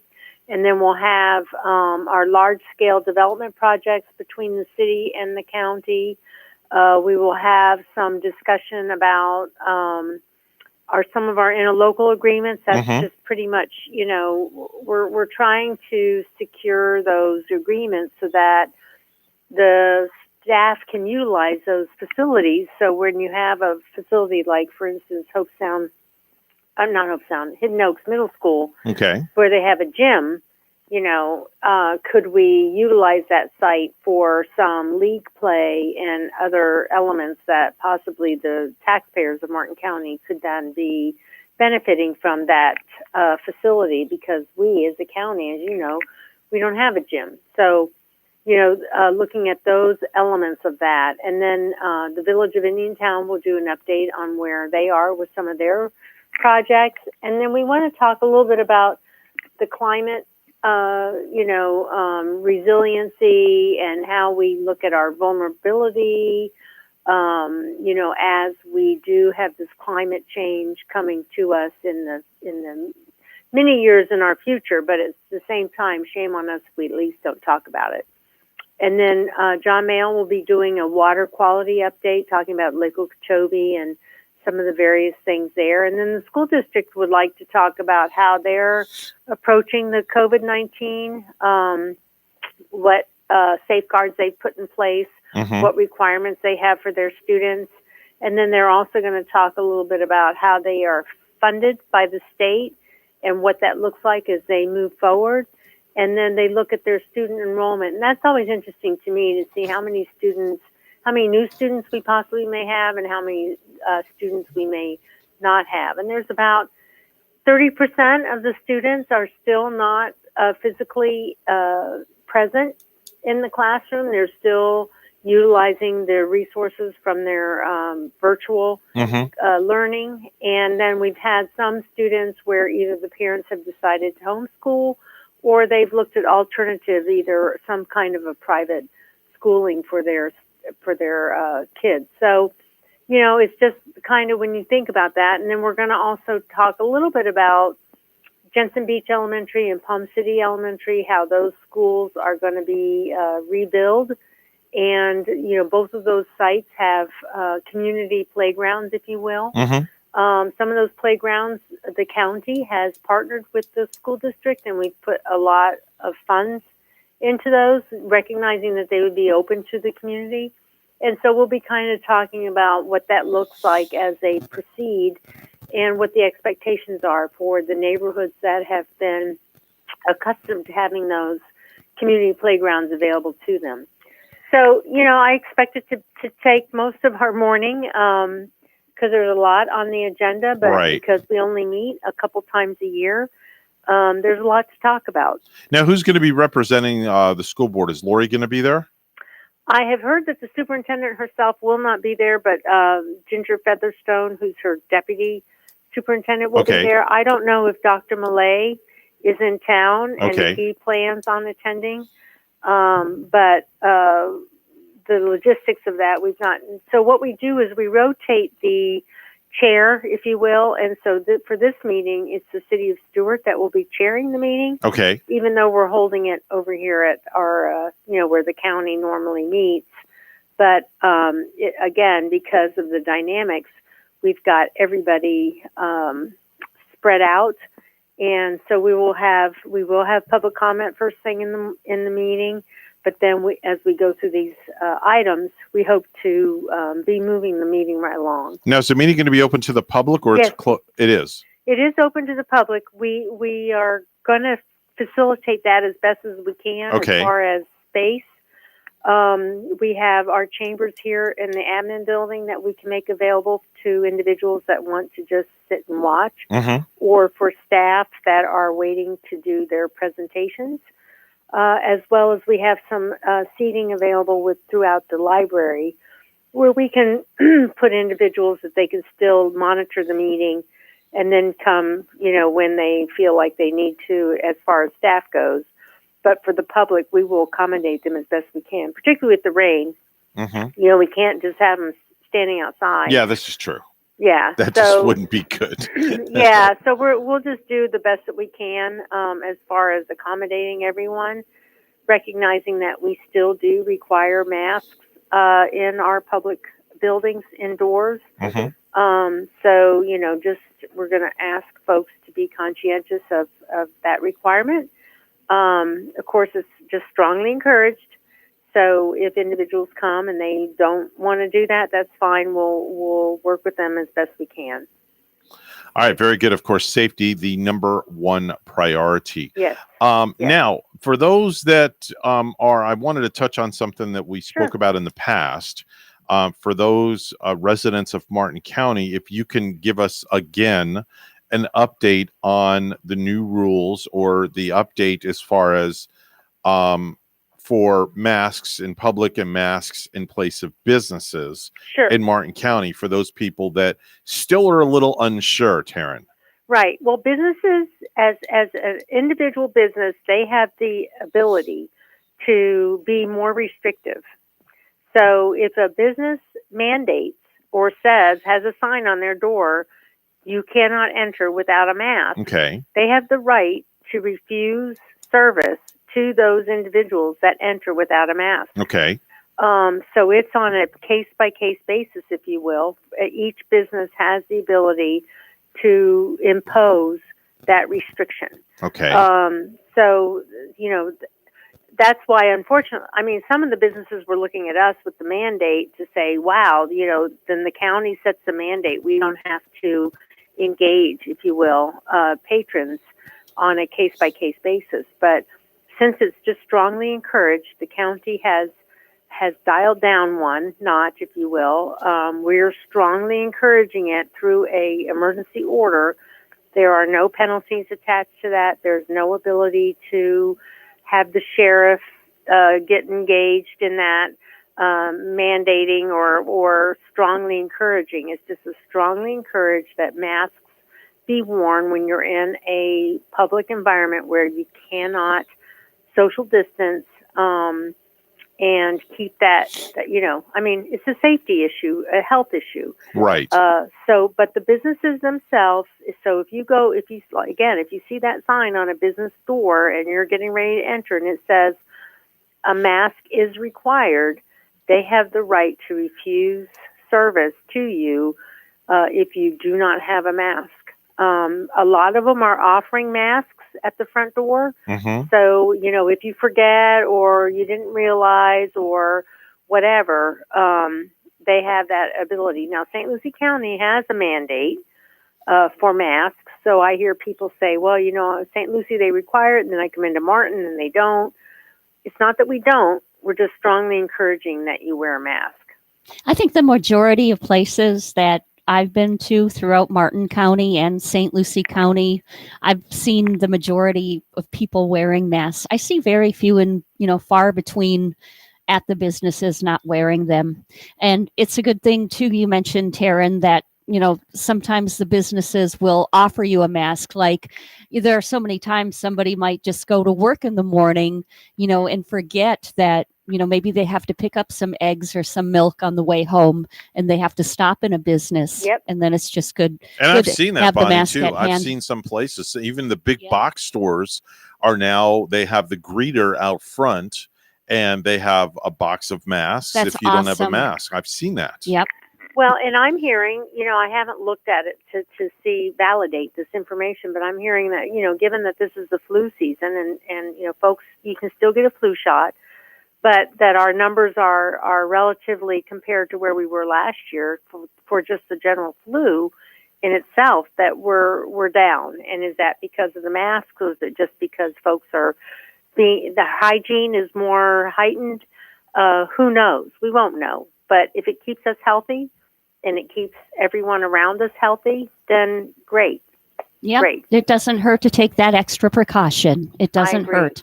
Yep. I agree. A little inconvenience, it goes a long way. Absolutely. Yeah. And people might be washing their hands more and longer.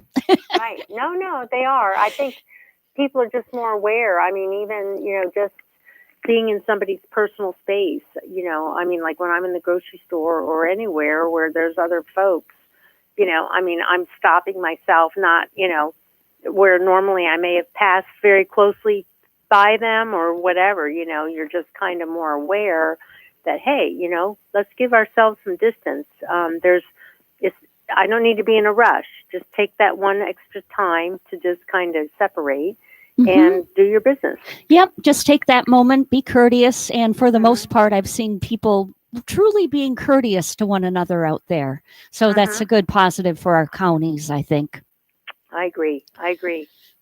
Well, I'm glad we always speak to you every single week, because it's nice to get an update. It's nice to let the residents of Martin County know what's going on. It's always a pleasure to have Martin County Administrator Taryn Krista on the program to discuss what's happening in Martin County. Taryn, we always look forward to having you on. We have an open door. You're always welcome to walk through these doors anytime your little heart desires. I will do that. Sit right with us. I will do that. You can sit right with us anytime you want. Okay. Well, we have a meeting coming up on next week on Tuesday. Okay. So next week I can update you on how our joint meeting went today and how we did on Tuesday. Love it. Absolutely love it. Thanks so much for joining us. Always a pleasure. Have a great day. Have a great day too as well. Bye-bye. It is 8:21. Time to go to the news desk once again. Here's Bonnie. Thanks, Evan. St. Lucie County is rolling out phase 3 of the Small Business Assistance Program. WPTV's news anchor Kelly Dunn tells us more. Another round of emergency relief is available to small business owners in St. Lucie County, hardest hit. Phase 3 provides grants up to $20,000 that will not have to be repaid. Priority is given to businesses that have not received federal, state, or local help. To see if your business qualifies and you'd like to apply, just go to WPTV.com/rebound. NASA made history on Tuesday as their spacecraft OSIRIS-REx landed on an ancient asteroid 200 million miles away from Earth. WPTV's news partner from Jamie Warren talking with a NASA director has this. They're excited for today's mission, but they say the reality is landing a spacecraft on an asteroid can be extremely difficult. So they're preparing for that, and we'll have to wait and see what happens later today. But the name of that spacecraft is OSIRIS-REx, and it is the size of a 15-passenger van. It's been orbiting the asteroid named Bennu, 200 million miles from Earth for the past 4 years. Scientists say Bennu is as tall as the Empire State Building. They say it's dark and cold and has been sitting mostly undisturbed for billions of years.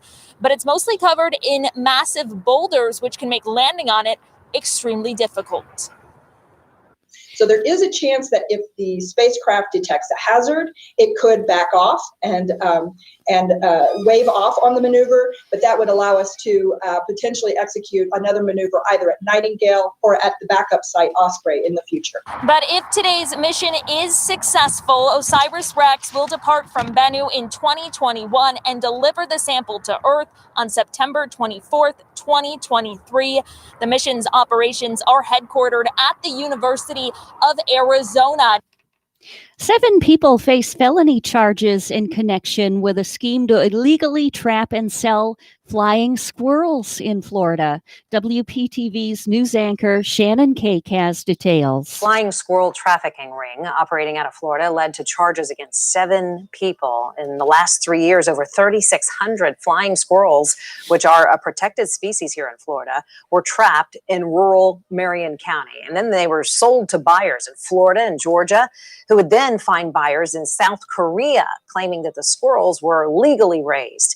It's estimated that these flying squirrels were valued at more than $1 million on the market out there.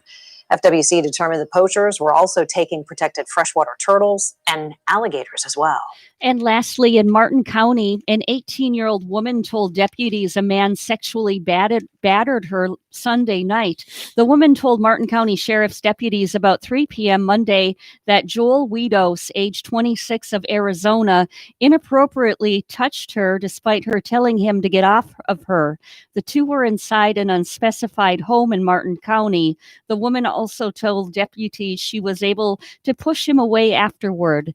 The woman then met friends for dinner. Deputies spoke with one of the people the woman had dinner with, who said the 18-year-old was unusually quiet. The woman told the person about Weedos. Deputies said they spoke with Weedos, who told them he was wrestling with the woman and the woman's clothing came off. He later told deputies he did inappropriately touch the woman, but it was consensual.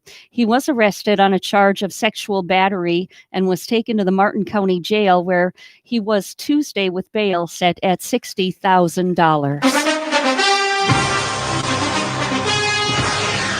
The New Orleans Saints won't have to relocate to LSU's Tiger Stadium to have fans in attendance. The Saints and New Orleans Mayor LaToya Cantrell announced an agreement Tuesday to have a limited number of fans back in the Mercedes-Benz Superdome over the remainder of the season.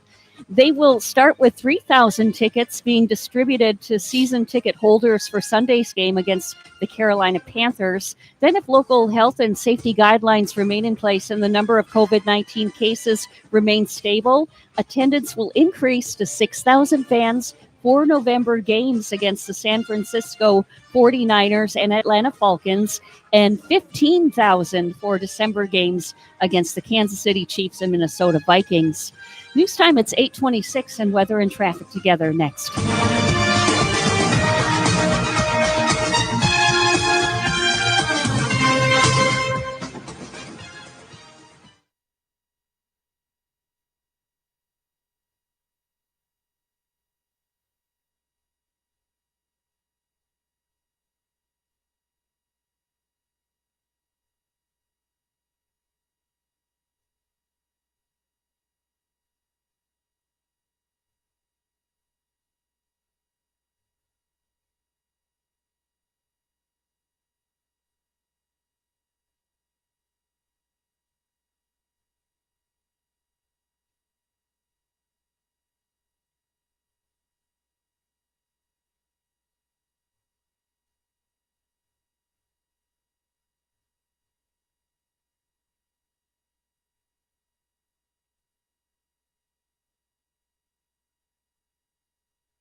8:27 the time on the Get Up and Go show. It's a Wednesday. It's time for traffic and weather together, all brought to you by Code Red Roofers. Bonnie? Well, right now we are seeing one accident, and this is on I-95 southbound in Fort Pierce at mile marker 126. It's southbound and no slowdowns from the accident.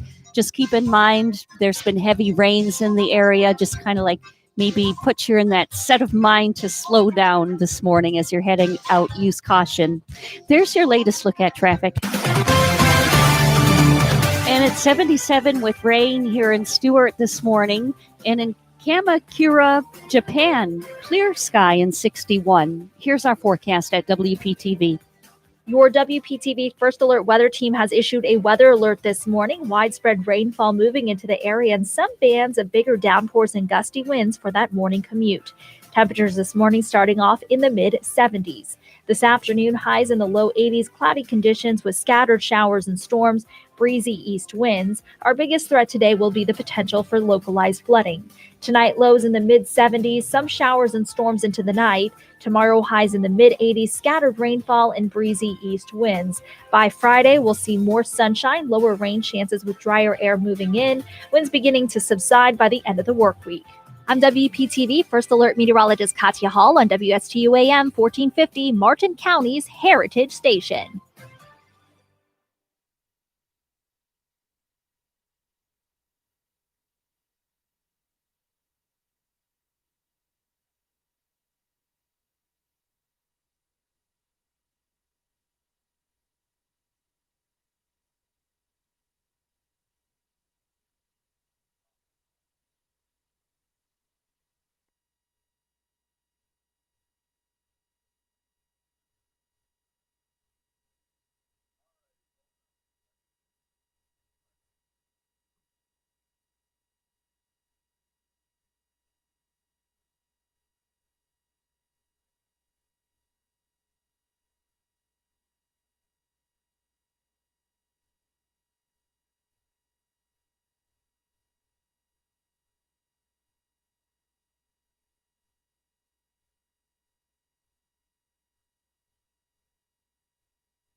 The Get Up and Go show would love to hear from you live on the air. Give us a call at any time. Now let's get back to the program. Here's Evan and Bonnie.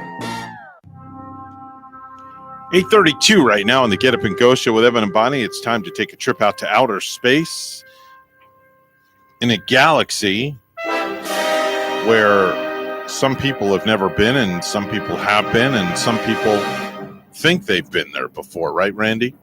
Absolutely. Yeah. That's what they would call people that think they've been to space. They call them space cases. Well, remember, they are among us. This is true. Quite a few. That's correct. Anyway, what's going on? Well, back on this date in history, in 1968, India launched its Chandrayaan-1 spacecraft to the moon. They became only the fourth nation to launch a probe of the moon, and it was a highly successful mission up to a point. They had a lunar impactor, which worked extremely well, and planted their flag, if you will, onto the moon. However, it was supposed to last for a long time, at least a couple of years in orbit, but the spacecraft did not last more than a year because they had a problem with the attitude control, the star tracker, and thermal shielding. So as a result, they didn't get the full use. So all they had was 312 days of operation in lunar orbit. They're coming home. They've spent their time. Yep, this afternoon at 4:15 p.m., Chris Cassidy will be getting ready to come back to Earth with his Russian comrades. They'll undock from the International Space Station at 7:32 p.m. in their Soyuz MS-16 spacecraft. NASA will carry all of it on their NASA TV channel, or you can watch it on the web. Cassidy, flight engineer Kate Rubins, both spent time collecting blood, saliva, and urine samples for stowage and later analysis.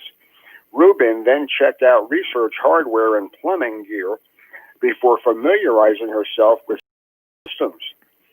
Rusakov and Wagner spent a couple of hours swabbing surfaces in the Russian segment of the station, collecting, placing them in petri dishes for incubation and analysis.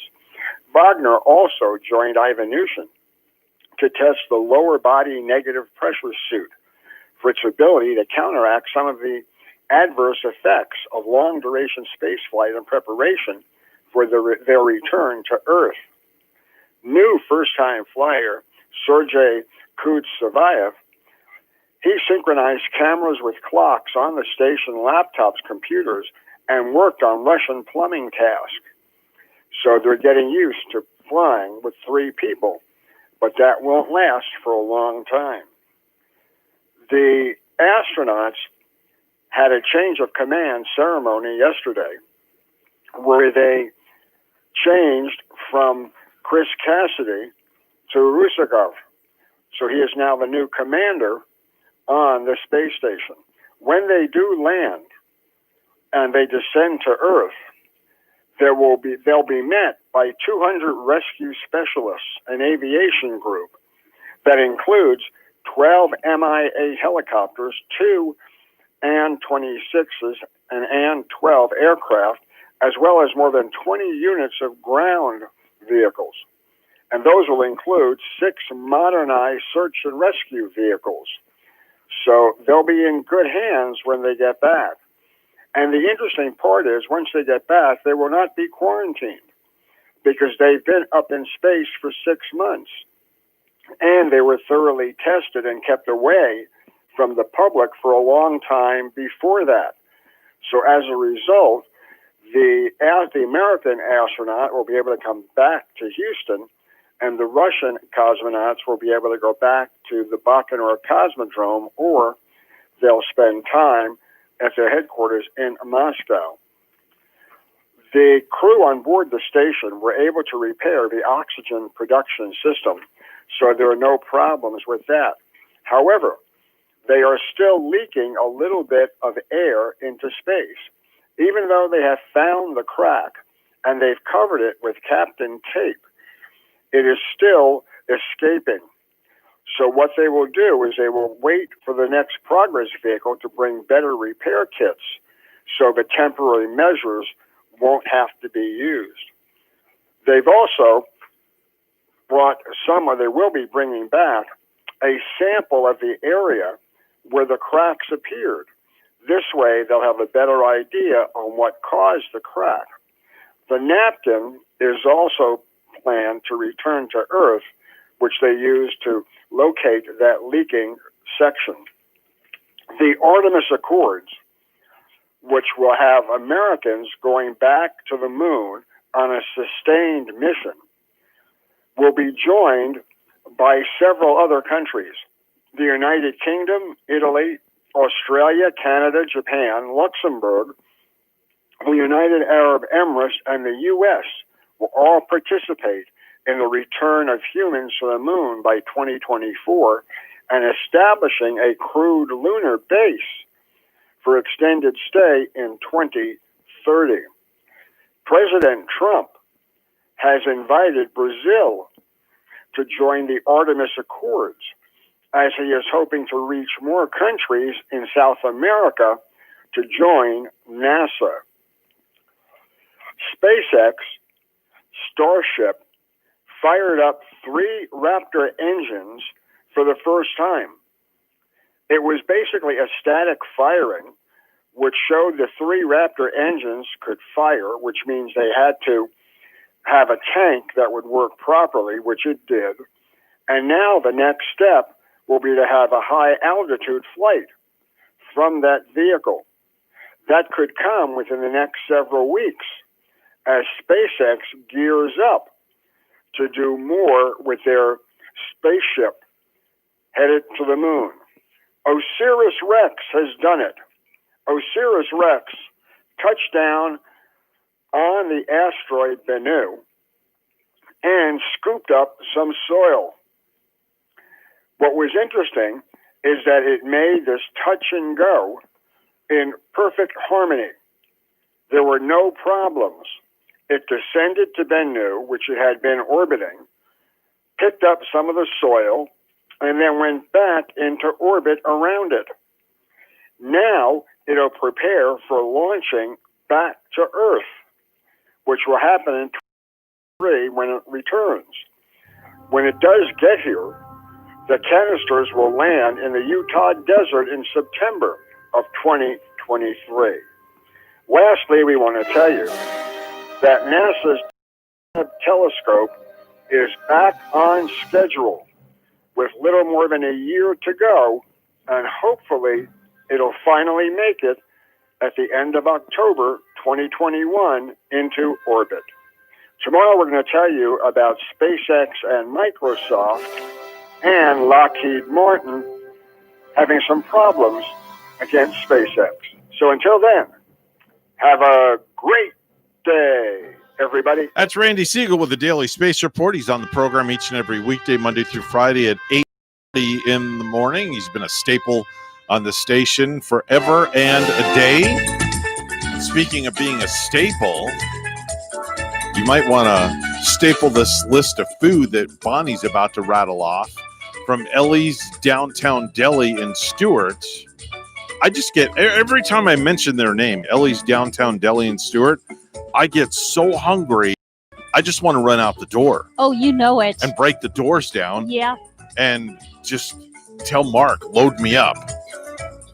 We're running through the raindrops to get there, too, on this Wednesday morning. For sure. I think, most of the people might want to warm up today, Evan, too, by getting a hot and toasty panini for lunch. And one of their best is called the roast beef Siciliano, with plenty of roast beef packed with provolone cheese. You get the horseradish sour cream, caramelized onions. I love caramelized onions in a sandwich. Roasted red peppers, oregano, pressed hot on an 8-inch hoagie. Enjoy with a hot, fresh bowl of soup that Mark is preparing. And maybe take home some Heath Bar brownies for dessert tonight. Or the kids, too, would love Oreo pie. Ellie's Downtown Deli in Stuart now has their patio back open. Plus, they're at 50% dining inside with a full menu for pickup or delivery. Ellie's also has full dinners available for takeout, plus their fabulous desserts as well. Call 772-781-6605. That's to order and pick up today. They're located at 18 Southeast 6th Street, just off Colorado in Stuart. Call 772-781-6605. Ellie's Downtown Deli in Stuart. Time for the Precious Metals Report. It's all brought to you by St. Lucie Jewelry and Coin. Gold opening up at $1,922.90 an ounce. Silver opening up at $25.11 an ounce. That's the Precious Metals Report, and it's all brought to you by St. Lucie Jewelry and Coin. 8:43 right now. News time once again. Let's go to the news desk. Here's Bonnie. Over $9 million was spent to get Amendment 4 on the ballot this November in Florida, asking voters to limit their own ability to make changes to the state constitution. WPTV's Contact 5 investigator Dave Bowman has more. After voters get through all candidates on the 2020 ballots in Florida, they'll see Amendment 4. That measure requires all proposed amendments or revisions to the state constitution to be approved by voters in 2 elections instead of 1. We're just saying that in order to amend our Florida Constitution, our foundational document, it should have to go through significant scrutiny. It should have to go to the voters twice. Jason Zimmerman is the chairman of the Political Action Committee, Keep Our Constitution Clean.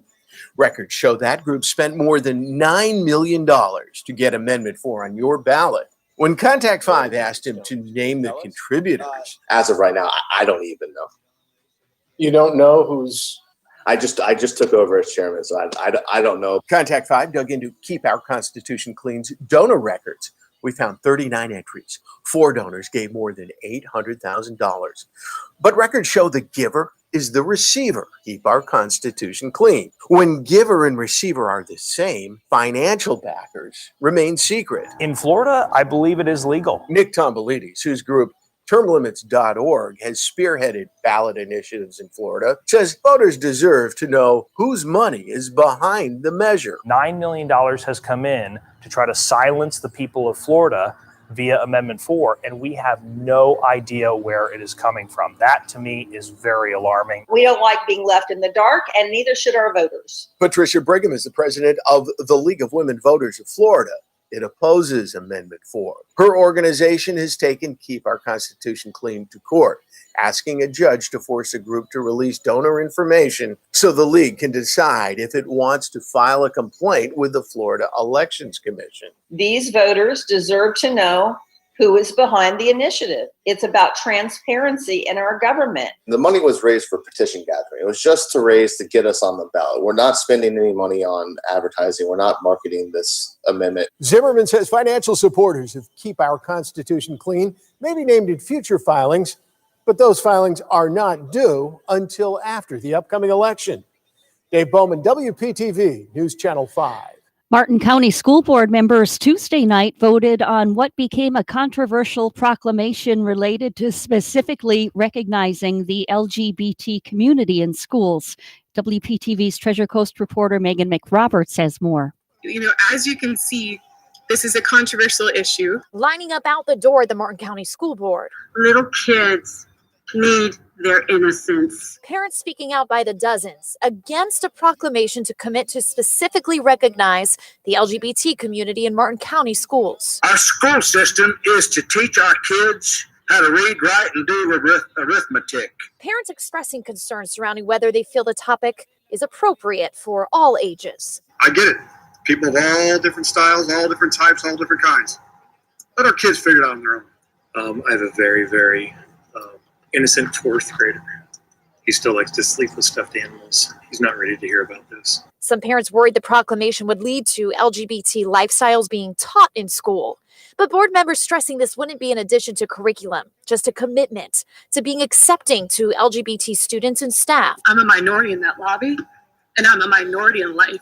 And it feels very apparent tonight. The proclamation proposed is a step forward in the right direction, and I applaud you. As a parent in this district, I fully support this proclamation. Board members ultimately not voting for the proclamation, instead supporting a broader resolution about supporting diversity in general and anti-bullying. As one parent stated, our young people need to be seen and to be heard and know they belong. And that's what we're talking about with the LGBTQ students. Megan McRoberts, WPTV News Channel 5. Nearly 2,800 Fort Pierce Utilities Authority customers are at risk of facing shutoffs starting today as a COVID-19 moratorium on disconnections comes to an end.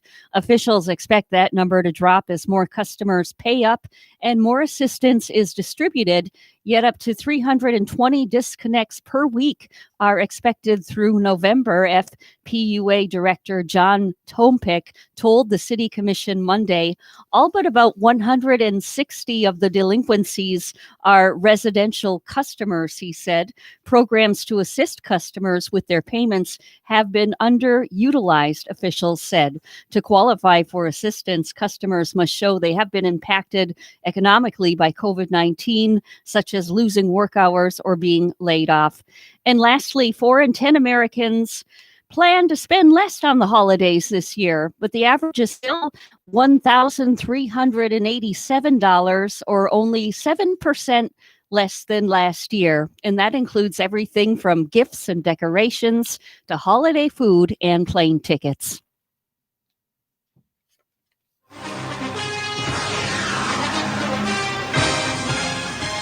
Phil Mickelson will take part in another high-profile charity golf match, but this time Tiger Woods will not be a part of it. Charles Barkley will partner with Mickelson in a match against Stephen Curry and Peyton Manning on November 27th at Stone Canyon Golf Club in Arizona. Proceeds for this November's match will go to historically Black colleges and universities. Our news time is 8:48. Weather and traffic together are next.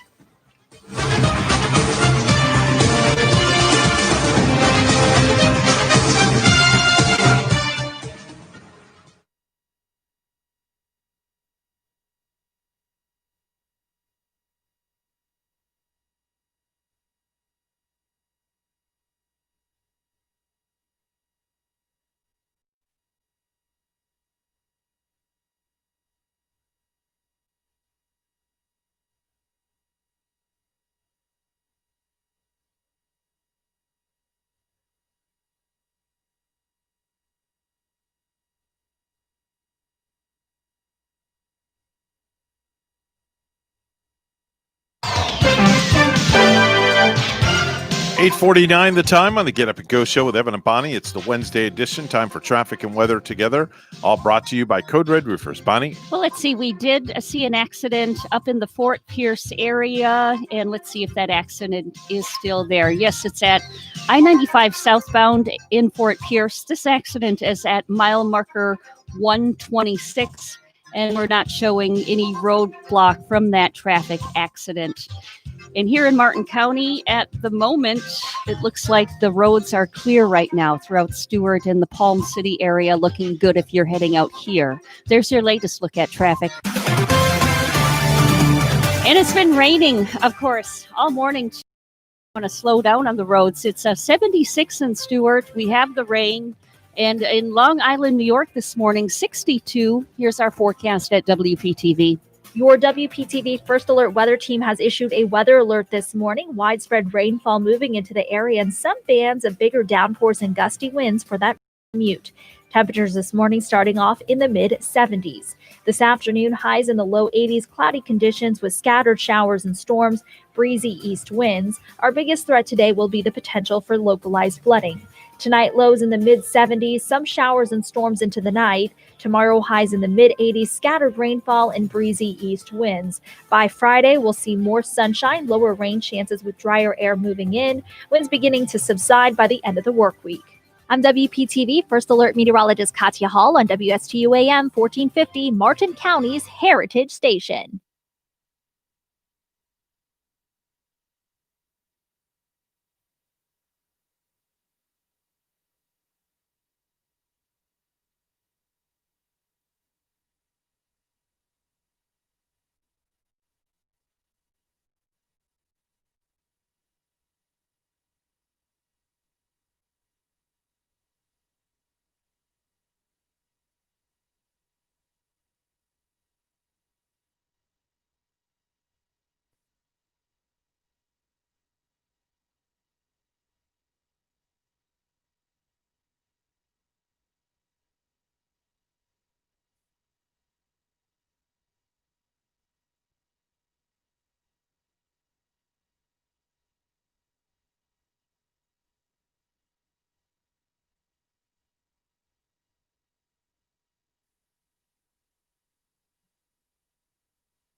You're listening to the Get Up and Go Show with Evan and Bonnie on Martin County's AM 1450 WSTU. Now let's get back to the program with Evan and Bonnie. 8:53 on a Wednesday. It's been a very productive Wednesday. We have a phone call. Let's go to the phones. Hi, you're on the air with Evan and Bonnie. Who's this?